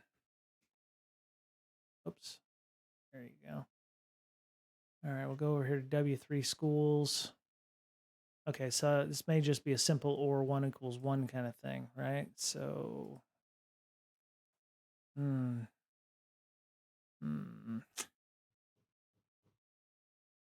So let me see. We'll need to do SQL map. SQL ID equals select. We had a, is my screen at? Oh, this did not. There we go. Okay, so now we can go back over here. I was missing the bottom half of my screen here. I was wondering why I couldn't see my open items over here. So we can do. Okay, so we need from. I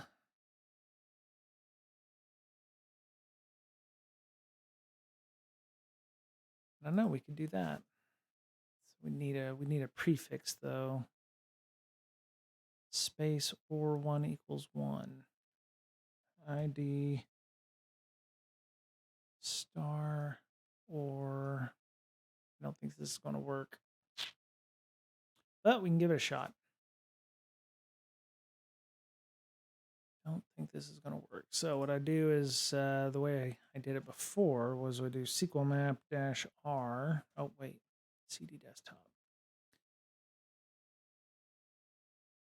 Well, y'all must be bored today watching me try to, tie myself, try to get myself through this this fun, super happy, mega fun time over here. So anybody seen the new Top Gun movie or not going to go see it for whatever reason? I'm kind of torn, but I saw it as a kid and I don't know if it was any kind of what do they call that? Influence to get me into the Navy, but I thought it was kind of cool to be able to fly planes, and then I realized I was probably too tall and not healthy enough. So, you know, when you're, plus getting shot at in a big giant flying thing just did not appeal to me. So, all right, SQL map.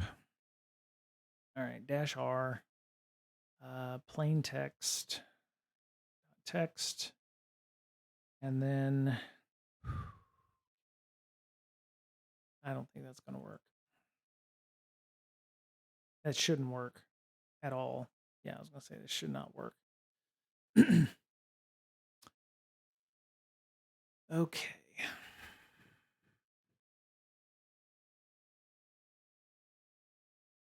I'm going to see.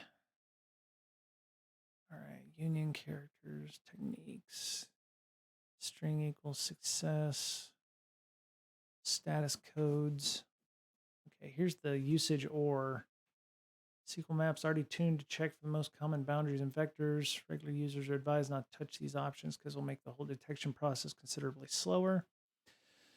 Nevertheless, in special cases of SQL injection where usage of OR payloads is a must, we may have to raise the risk level ourselves. It's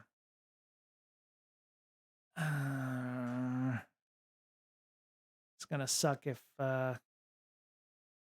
the answer to the problem was level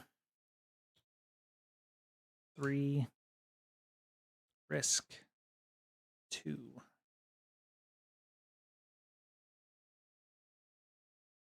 All right, we're going to give that a shot. I just hope I don't,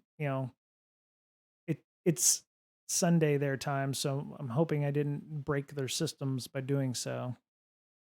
That's one reason I said you don't just blindly throw a 5 and a 3 up there on your SQL injection stuff. So,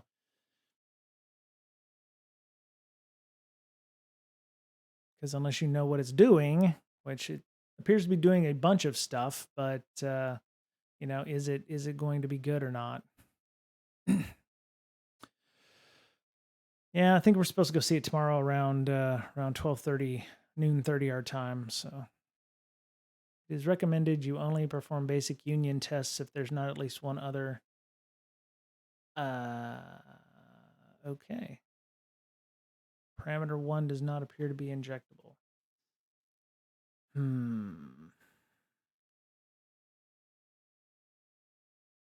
Time flies, 2 months. How's your Sunday? Super lolly. Speak of the devil. Speaking of super lolly, there's super lolly. It is early for you. I had mentioned because we have a few people on the stream today. I was like, you're over in the Asia Pacific region, and it's usually when you get on with me, it's like 4 or 5 in the morning, and I was like, wow, okay, so it's super early, Monday 7 a.m. Okay, all right, not so early, but yeah, okay.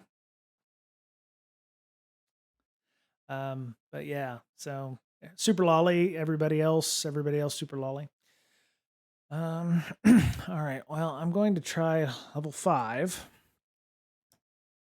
because the way they made it sound is you have to up the risk level on this. So I'm assuming that they want you to go crazy stupid on this.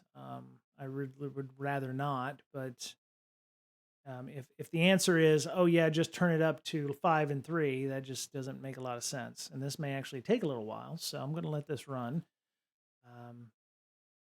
If I had fingerprinted this, I could have just had it run for specific payloads, not everything under the sun. So, how was your weekend, Super Lolly? Did you you have a good time? Everything go well for you? Oh, thank you so much, Super Lolly, for your resubscription. I appreciate that. Thank you so much. And welcome Chimax for following on the channel here. It's been raining a lot here. They say Seattle gets a lot of rain. It's just we get a lot of little bit of rain at one time. So, unlike places like Houston, Texas, where it gets, they get more rain, but they get it pretty much, 15 inches at a time, that kind of thing. So, makes me almost want to start exercise number 6 and wait for this one to run. Kind of, run these things in order. This one must be more difficult because it has a +2 cubes on it. So it makes me think that this one might be a little bit more difficult. use the prefix. Okay, so use prefix, back tick, and a close parentheses. Okay. Table of contents flag for number 6.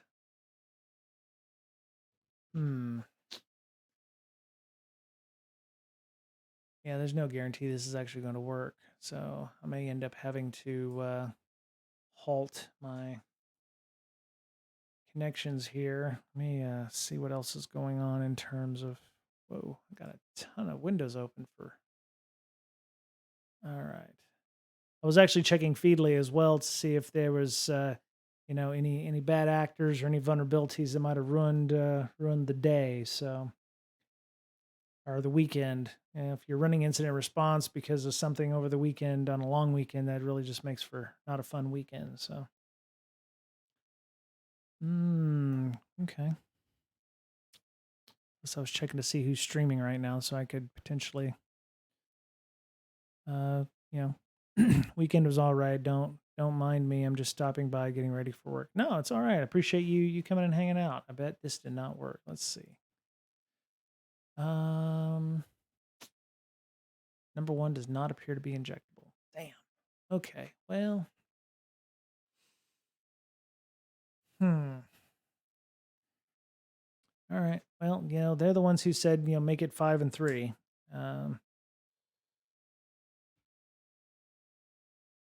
Really would rather not, blow this thing up, but I think at 5 and 2 is going to be blown up. It would have done so already. So we'll see what happens. And it's definitely doing more union queries this time. That's interesting. Definitely more. Yeah.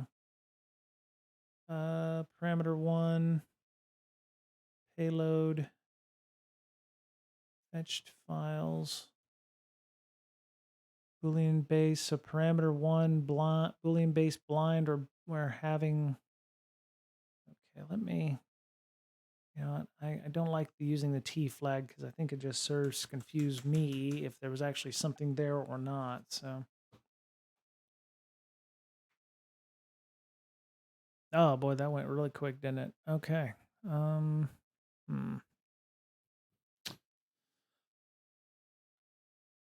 am open to suggestions. I am running a little low on ideas here, and I don't think this is going to be how we're going to solve this issue. And unlike Hack the Box, where you're testing vulnerable VMs, you can't just always go look for answers to this elsewhere. So I assume because the browser has when you go to inspect on the network, and you hit reload, you get to see the response, the request here in a raw format. It shows you case 5 PHP ID 2. You would think there would be an OR statement like what this has over here, OR 1 equals 1. I'm not exactly sure that that's how that works.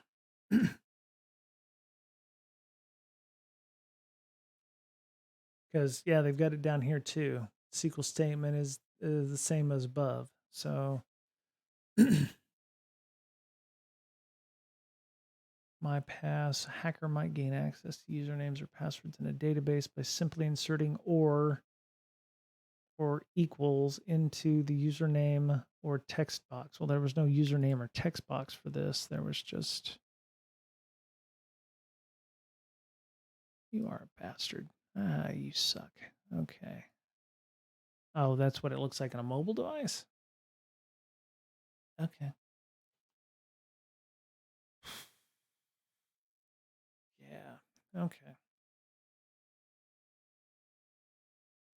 No, I think I want to skip this exercise and move on down. I did look at the cheat sheet, but I don't think that that's anything that is going to be helpful here. Conditional statements.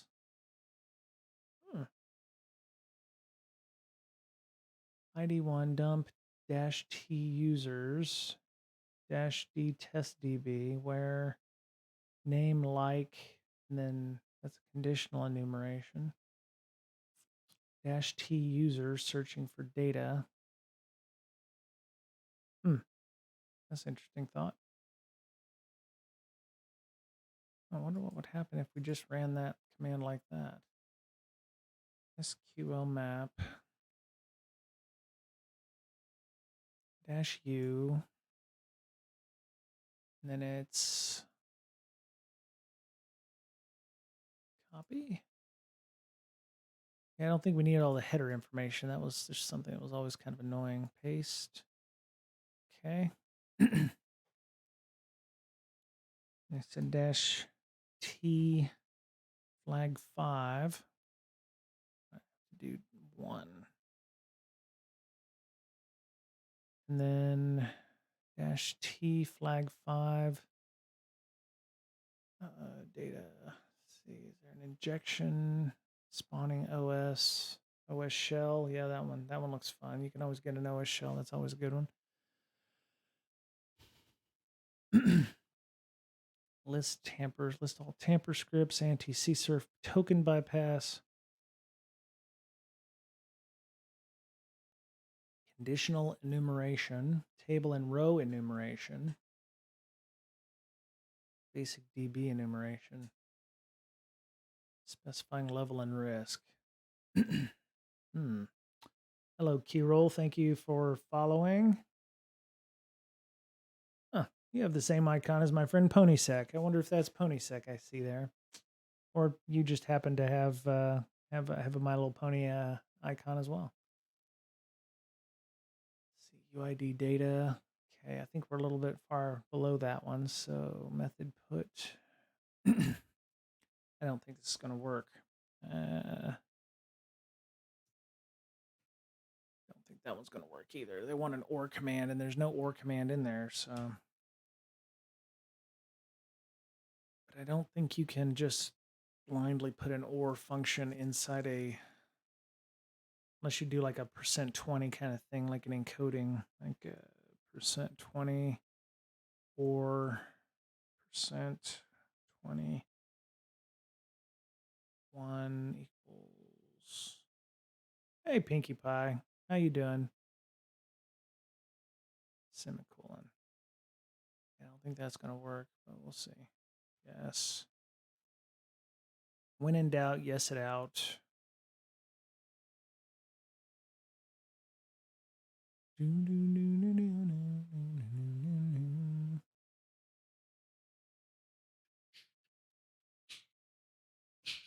don't think that's gonna work either, but we'll see.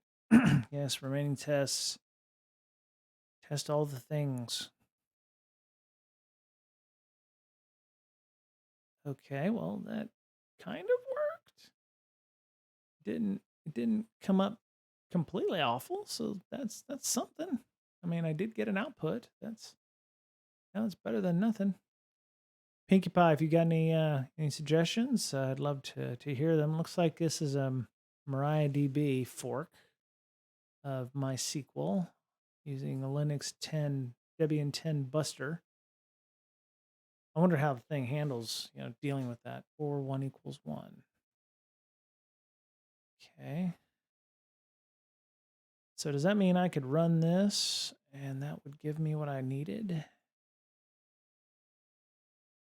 Interesting. Yeah, this was one of my worries when I started doing this, as I have told more than one person on this stream. So, not being able to do this in front of folks. Okay, that didn't work out as I'd planned. Let me see.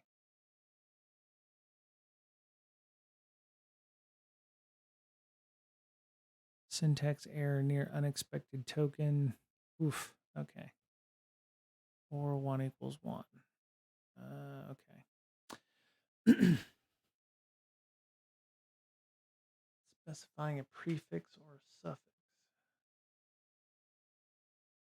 Let me go back and reread the or section here just to make sure I didn't do something wrong. Well, I know I did something wrong because I don't have the answer, right? is because OR payloads are inherently dangerous in a default run where underlying SQL injection or vulnerable SQL statements, although less commonly, are actively modifying the contents, delete or update. Okay.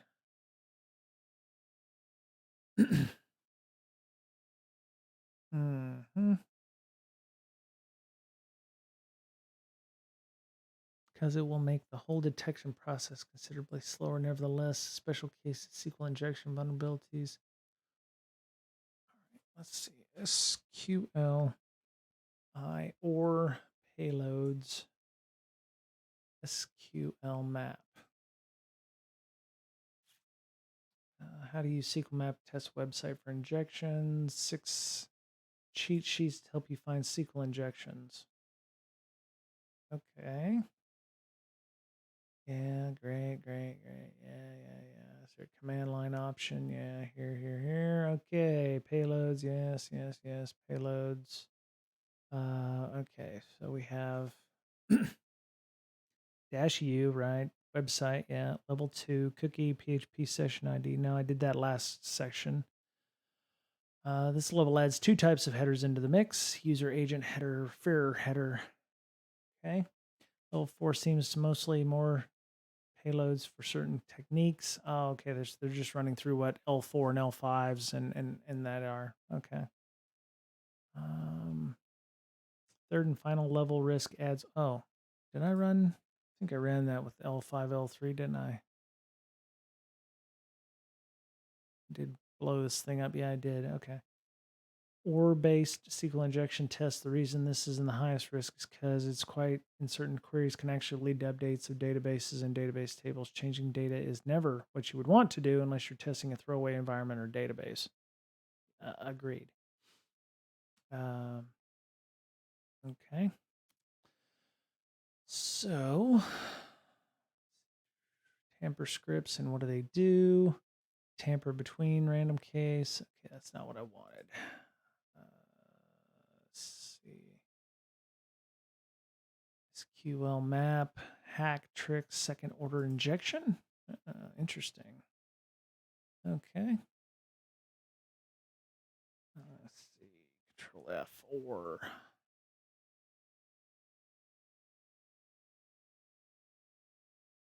Oh, I definitely did that wrong.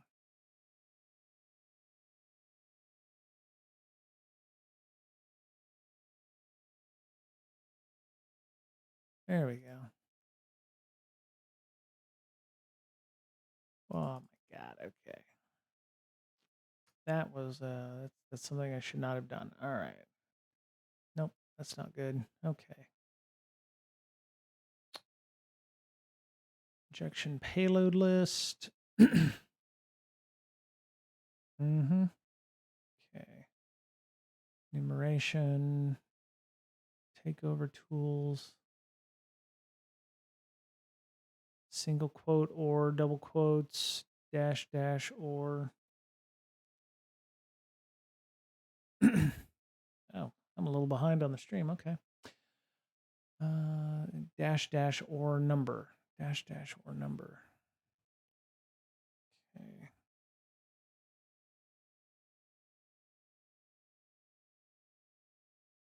T flag. Let me see.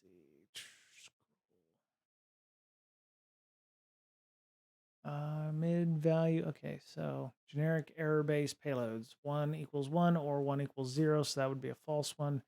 X equals X. Yeah, X equals Y. Right. Yeah, so we had that one. That one was very similar to the one we had up here. We'll select 3770 from sleep 5 something or 1 equals 1. See, the or 1 equals 1 should work.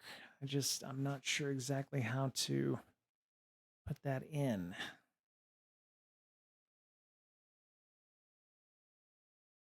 I mean, technically that should work. Maybe you have to put it in upper quotes.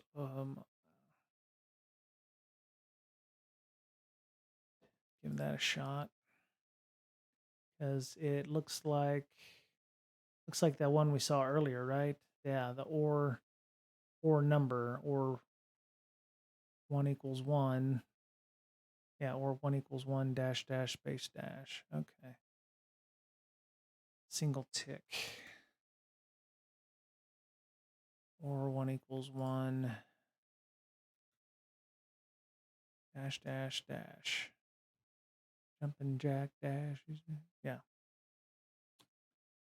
Hello, SKU. Looks like you have injection. Just need to tell SQL map to dump the target data. Oh, is that where the dash T is?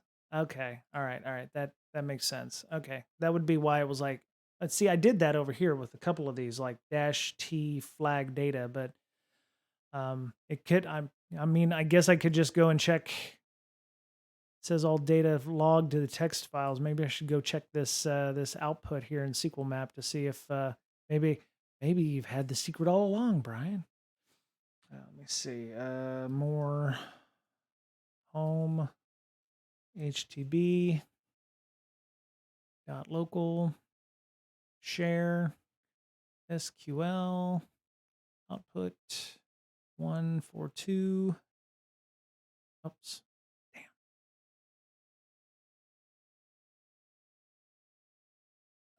Let's see, what is it called? Text target.text.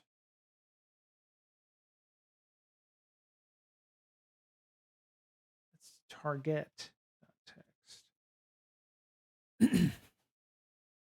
Okay. CD.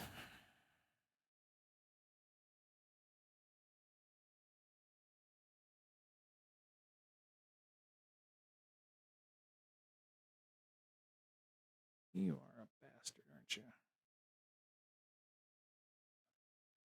Yeah.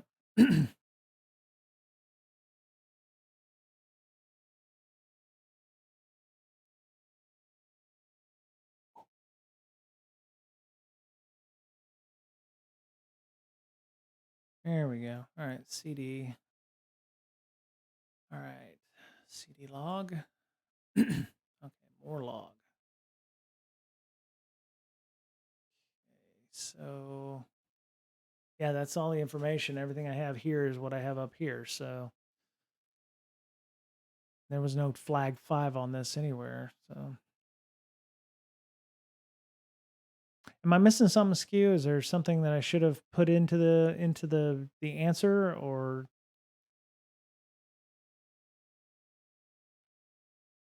you should be able to get the table columns with dash dash columns? Oh, huh. Oh, well, I mean, we already have the columns on the website, right? So, I mean, I already have all the information here in the database, and there's 32 records because I've done this before, so it's the same 32 accounts. So if I go, I can do ID 1, you know, yeah, Maynard Rice was the first one, Julio's the second. Um,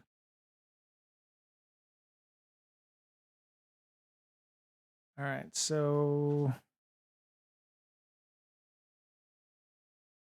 it did suggest you can use the dash T flag 5 to dump data from the needed table. You can also use no cast to ensure you get the correct content. All right, screw it. I don't know what no content is, but I'm going to hit no cast, but I'm going to do it anyway, I guess. It wouldn't suggested it otherwise. Then just do dash C column of interest dash dump. See, the problem is I don't know where the flag is in the columns. So I guess I would have to do each one, right? No cast just doesn't use cast. Oh, okay. Um,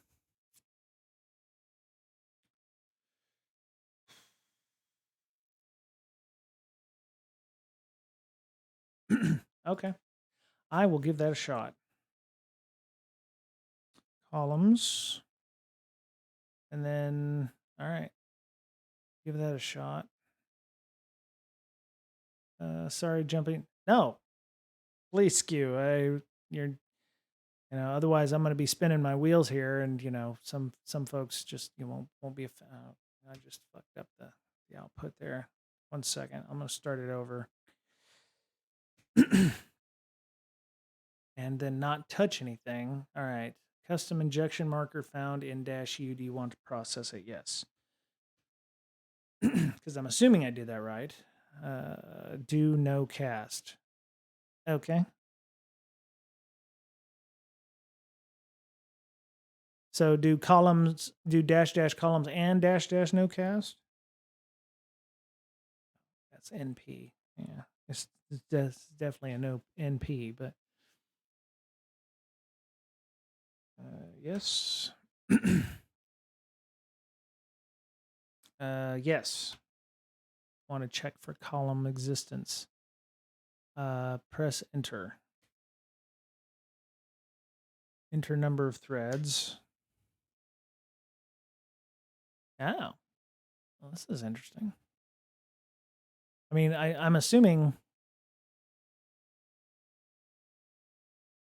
I think you need dash dash fresh queries now too, because the first time got an invalid value.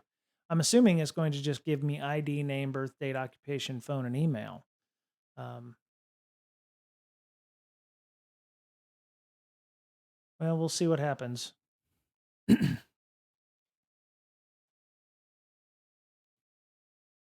Is that the flag table? Yeah, see, I have no idea. When I ran this on the previous instances on case 2, 3, and 4, all I did was dash dash dump and dash dash batch, and it gave me all of the necessary tables, including what appears to be the only table that has the flag in it. And I don't know if it's the same as this, but that may be why there should be a table call. You know what? You know what?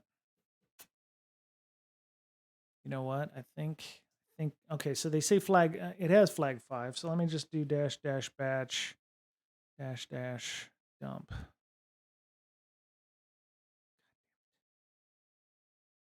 This is why I need music. Otherwise I just cuss at myself all damn day. Okay, so that didn't work. Oh, cuz I put 3 down dashes there.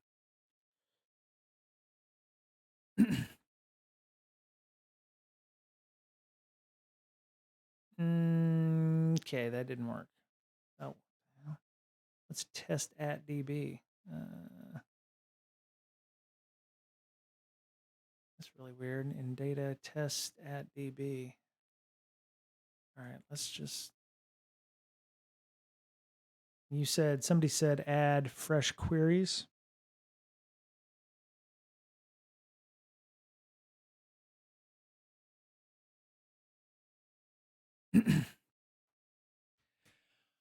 I'm just going to say yes to everything. Oh, God, this is slow.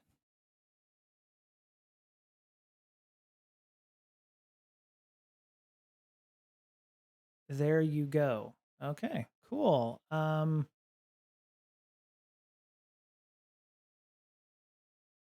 Yeah, definitely. So, Tiberius, what am I looking at here when you say that?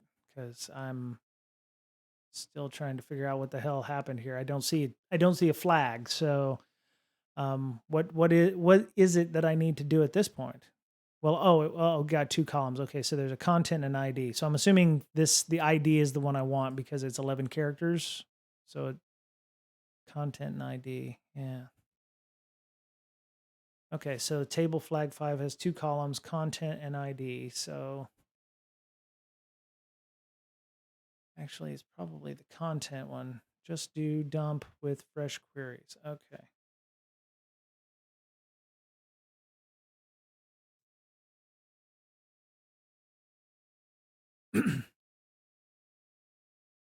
Oh. Okay.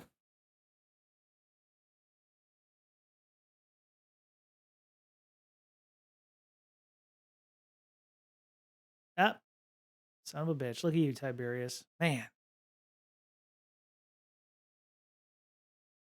Look at you. Man, look at the big brain on Brett right there. Oh my God.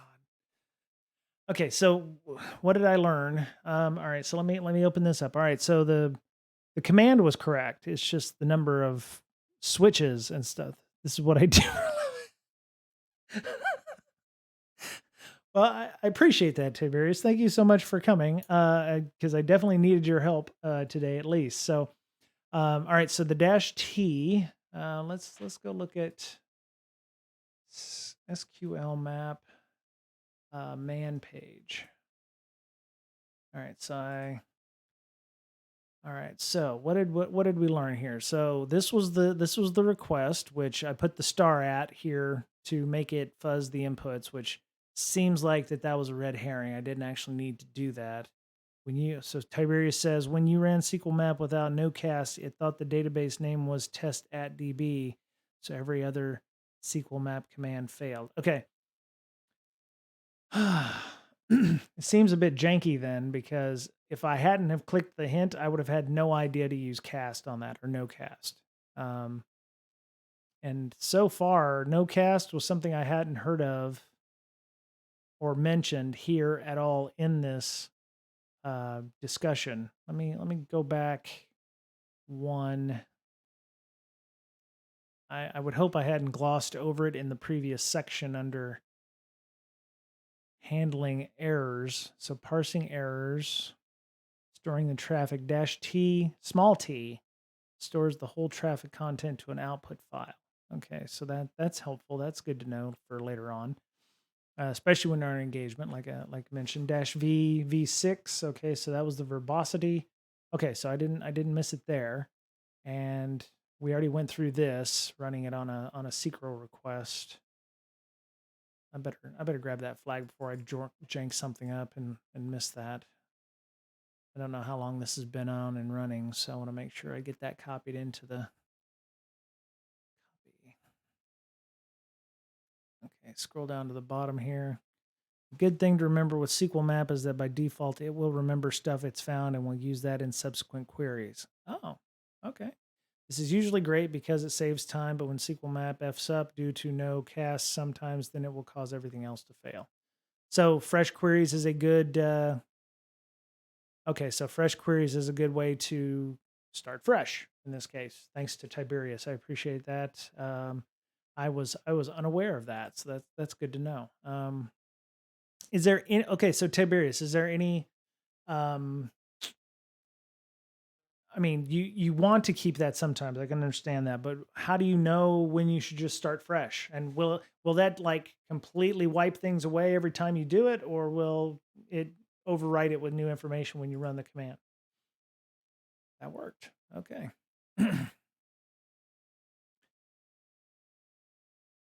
I mean, otherwise, what's the other way you can just clear out the cat? Can you just clear out the fresh the information that is kept up to this point, or do you have to run fresh queries every time when you're making sure you're doing this? Because I could imagine that causes a lot of consternation, a lot of wasted time because somebody forgot to fresh query their thing. Mm, okay, it won't overwrite everything, but it should update bad info with good info if it finds it. Okay. Okay, that's good to know. Let me refresh my screen here so I'll get a good desktop back. Okay, so, um, all right, so the SQL map command worked. It was basically using curl with some additional connections. Dash T flag 5, as we saw from the hint, it was to only look for specific words. The columns section was to enumerate all the columns in the databases. No cast. No cast. Oh, specifies a table. Ah, okay. Yeah, see, in previous things, I would just run dash dash dump dash dash batch, and I guess it just threw everything out there, including like trying to grab passwords and things. Let me see. F no cast. When retrieving a result, SQL Map uses a mechanism where all entries are being casted into string type and replaced with whitespace characters in case of null values. That is being made to prevent any erroneous states. Example, concatenation of null values with string values, and too easy, too easy, too easy the data retrieval process. To ease, I'm thinking that ease the use, ease the data retrieval process. Nevertheless, there are reported cases, older versions of MySQL DBMS, where this mechanism needed to be turned off using this switch because of problems with data retrieval itself. Example, none values are returned back. Okay. All right. Okay, so Tiberius says T flag 5 columns means enumerate the columns of table flag 5. Okay. All right. That's good. Yeah, and then fresh queries, of course, like was mentioned, refresh the old data because obviously there was something trashy there, and then dump for everybody is to just dump the contents to the screen. Yeah, it's possible to dump the table entries. So after that, it dumped all the table entries, which is why we got the output that we got here in this case. So it fetched all the flags and test DB. There were two. It looked for ID and content, and it retrieved the data in each one of these. So like in the previous examples, the previous chapters or cases where it actually dumped the contents of the database, including all the usernames. So like it did over here. With this, it actually dumped all 32 contents or all 32 records from the database. Yeah. Okay. -d test DB. You can get very specific with SQL map. Yeah. Yeah, I'm seeing that. My problem is, Tiberius, this is the easy levels. I'd hate to find out what happens when I actually get to intermediate levels. I'll probably never solve these issues. Useful for blind injection because otherwise you're going to be that's true. So, Tiberius, you said you know a little bit about SQL injection. I said some things earlier about you just don't want to blindly run level 5 risk 3 because that spray and pray stuff doesn't help. Do you? I mean, do you normally run higher risks and higher levels, or do you actually take the time to fine tune your items or your stuff?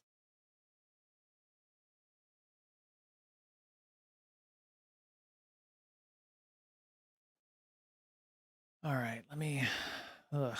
And we'll give it another half hour. We'll see what happens here. So, case number 6. Level 5 is fine. Risk, just read up on the SQL Map wiki and decide what makes sense. Okay. Yeah, I mean, like the thing said, if you run, level 3, usually level 3 isn't that risky. Okay. Depends on where the injection is, though. That's good to know. Okay. Um, Yeah, I think they said the or commands, you might actually make changes to the database. Have you ever had that run? Have you ever? Oh, I don't want number 3. I wanted number 6. So that's the next one. All right. Detect and exploit SQL injection vulnerability and get parameter call having non-standard boundaries. Oh. Yeah, see, this one gets you 2 cubes for winning. If the injection is in an update statement, then yeah, risk equals 3 can be risky. Yeah, I would imagine so. All right, so let's look at the hint on this one. Use a prefix. Okay, so it's a backtick and a closed parenthesis. Oh, my computer loves what's going on here. All right. Click here. All right, so there's our database with Maynard Rice. Inspect.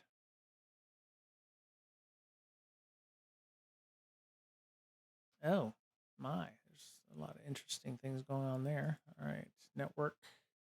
Reload. All right, so we have col equals ID this time. Okay, well, that's interesting. All right, copy. Curl. All right. And clear. Now, am I going to have to continue running fresh queries on this because I've pretty much dorked all my SQL map, or can I just close this and open up a new terminal and I'll get a new fresh SQL map command? And we'll see, won't we? I'll just close it anyway. There we go. Hopefully that closes things out. No, but let me tell you how to clear the cache. 2 seconds. Okay.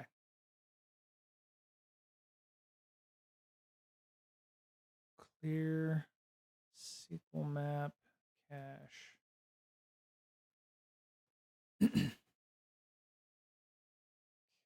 Flush single query cache. Never use stored sessions. SQL map cheat sheets.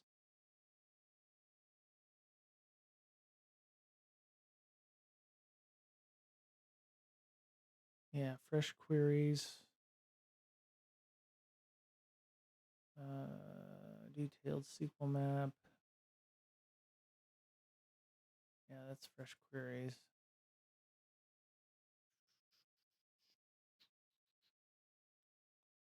Run SQL map once with flush session. Oh, okay. All right. All right, that's good to know. SQL map flush queries.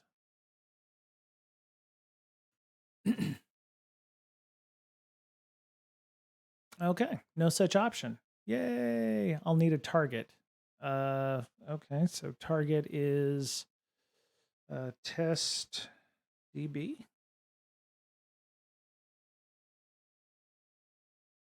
No. Not flush queries. What? Oh, flush session. My bad. Derp.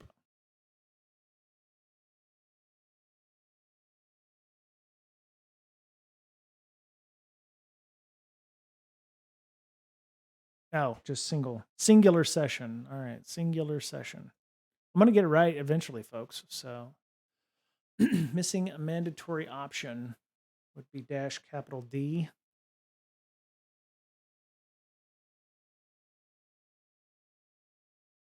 Nope.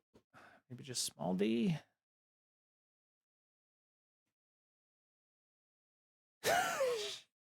Sharma, hey, how you doing? I'm doing good. Oh, I need the URL, Tiberius. Okay, thank you so much for your bits. Not test DB. Oh, I see. Okay, so it's dash U and then the original case5.php. Let me.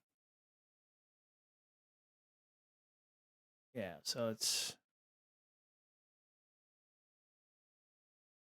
copy.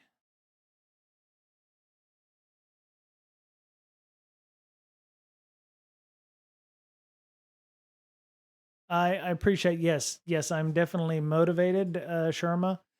If yeah, no, I do appreciate that. All right, dash U, Control Shift V. There. Damn it! I hate when it does that shit with the 200 thing. I'm not a fan of this whole terminal output anyway. It just looks like garbage.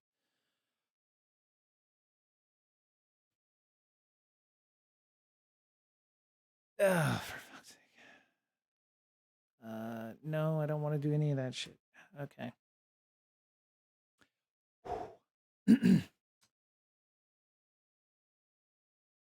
I hate this terminal output there, Tiberius. I don't like the host name. I don't like the fact that it's got all this junk in it. I love, you know what, if it could just give me a simple user at host, maybe a PWD, I'd be more than fine with that.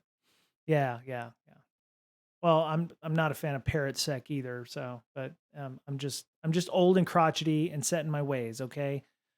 So I'm crotchety old man, and not happy person. So, all right. So flush session. Let's go. SQL map.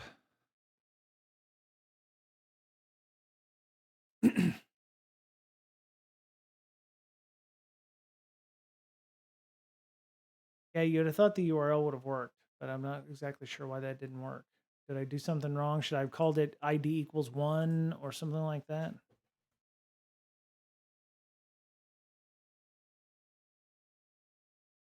That's not what I wanted to do. You are a son of a bitch, aren't you? No.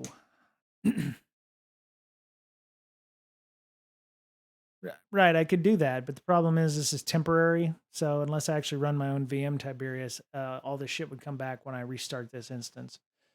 These are all ephemeral, so they're only good for a little while. So you told it to exit the last time. I told it to exit what? You mean I have to let this thing run as was? Oh, if the next challenge is a new okay, yeah. The next challenge is a new URL, so it'd be case 6 or what have you. So say case 6 and then call equals ID. Okay, let me see if I can. Nice, so no need to flush the session. Yeah, okay. All right, that's good to know. All right. All right, so it says the detect and exploit SQL injection vulnerability in get parameter col having non-standard boundaries. Non-standard boundaries? I'm not certain what that means. Not certain what non-standard boundaries in a non-standard boundaries.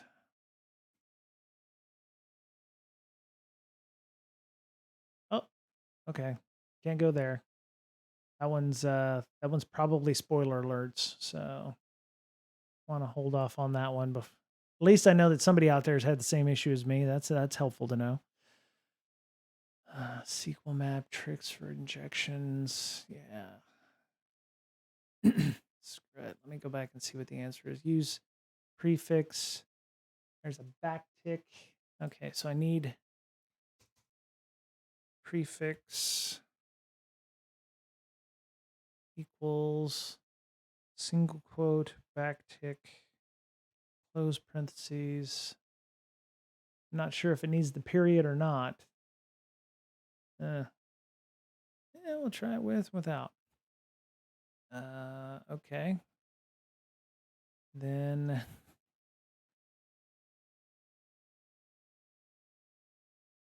and then dash T, capital T, flag 6. And no cast.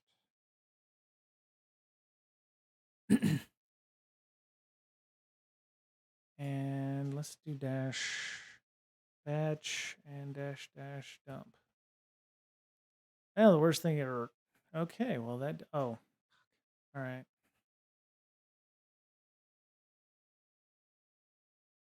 Somebody told me about Shift E to go to the end of the command when they're long like this. The Control B did not work for me, so it must be something else I got to do. But okay, and then SQL map.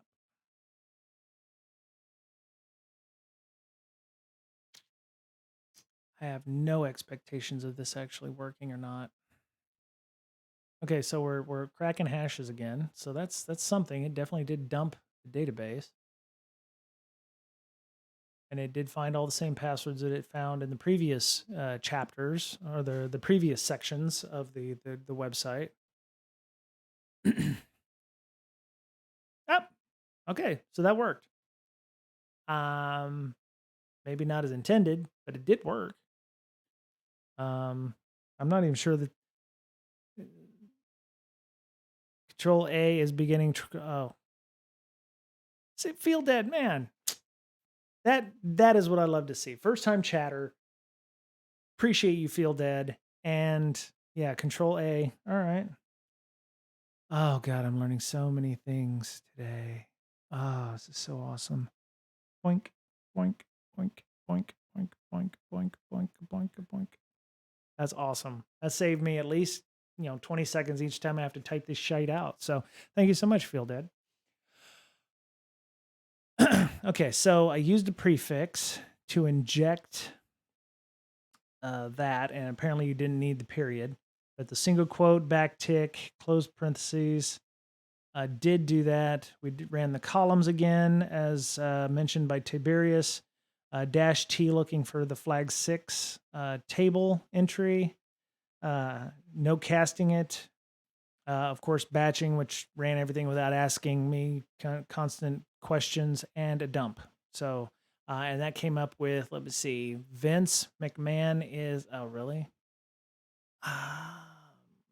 Astonished. Vince McMahon, somebody is a wrestling fan, apparently, at Hack the Box. So that is interesting. Okay. Well, I'm starting to see a trend here, a pattern, if you will. I'm seeing columns, no cast, batch, and dump kind of being like the thing you do, or like what Tiberius said, fresh queries to be able to do those things. So um, that's interesting. I got 2 cubes for that. Okay. Um, all right. The contents of table 7. You know what? I'm not going to hit the hint just yet. I want to see if something can be done without that, because this time I didn't have to put an asterisk in the argument up at the top. So that's interesting. And since like Tiberius said, I don't have to worry about additional data for the various issues. Let me go backwards here. Go back. All right, so we're at case number 7. All right, so case 7 is a union. Okay, great. I'm gonna get to union it real sweetly. Okay. All right. All right, so everything we learned about union is right here. In some cases, union SQL require extra user provided input to work. We manually find the exact number of columns in the vulnerable SQL query. We can provide this number to SQL map with the option -- union columns. Union calls equals 17. In that case, the default dummy filling values used by SQL map -null and random integer are not compatible with values from the results of the SQL query. We can specify an alternative value instead. I'm almost thinking that this is a hint. Union char equals A. Makes me feel like this is some kind of big giant hint here. I could be wrong, but we'll see. I will at least try one request with the union char A stuff. Hey, Oreo Bite, what's going on? Well, I've got a little help from my friends today. I've got quite a few more viewers than I normally have. And we're running through some SQL map. And, all thanks to Tiberius, Feel Dead for helping me, suck less and actually, I got a little help from my friends, Tiberius, Sharma, and everybody here for helping out. So, we're doing some SQL injection stuff. I learned how to let's see, Control A. Ha ha ha! Look at that! Look at you, Feel Dead.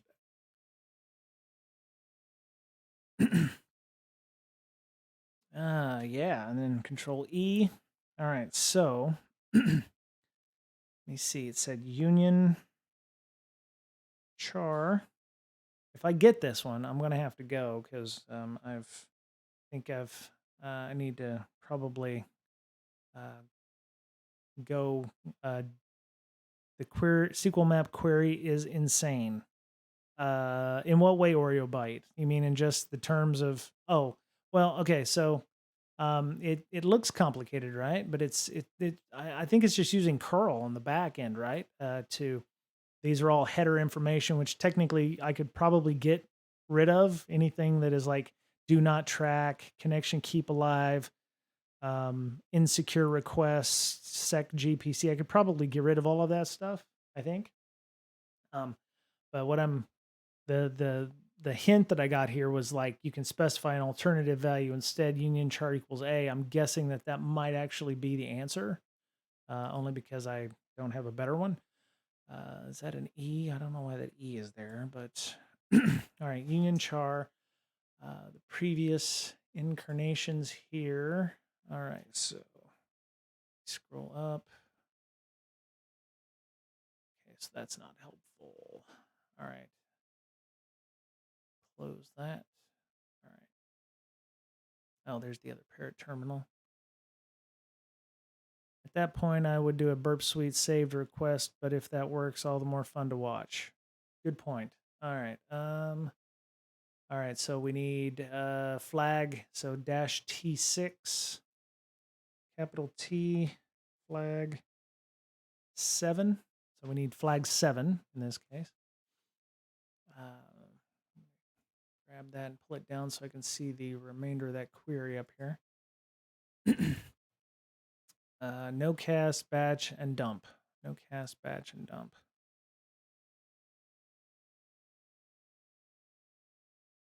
Batch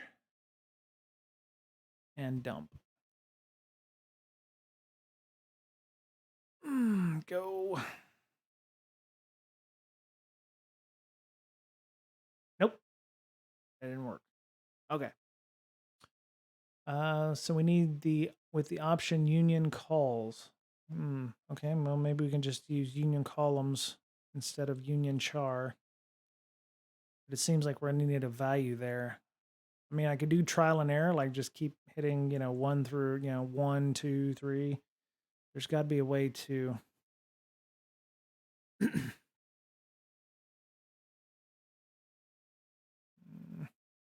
Union calls equals 1. Give it a shot.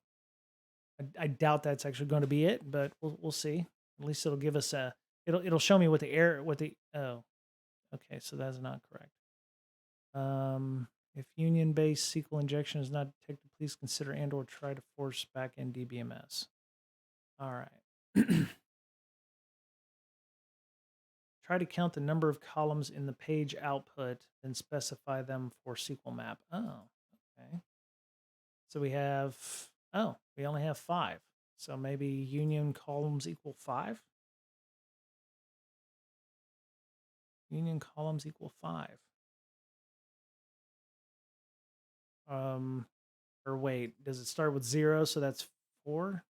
0, 1, 2, 3, 4. Well, we'll try 5 and then 4. Worst thing could happen is it doesn't work.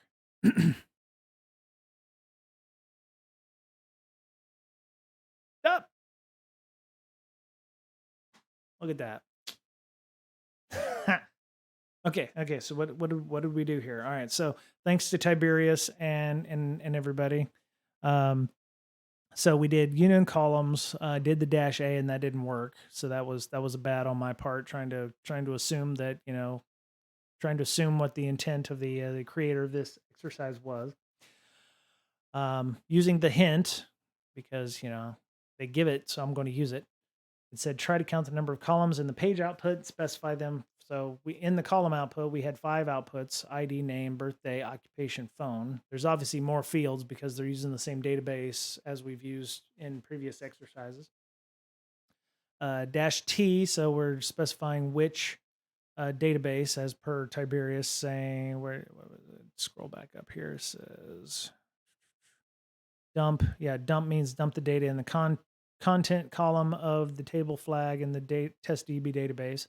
So it ran that scan, and so the dash dump batch just says, don't ask me, just run default, which is pretty much yes, and then the no cast as well. So, all right, scroll back down.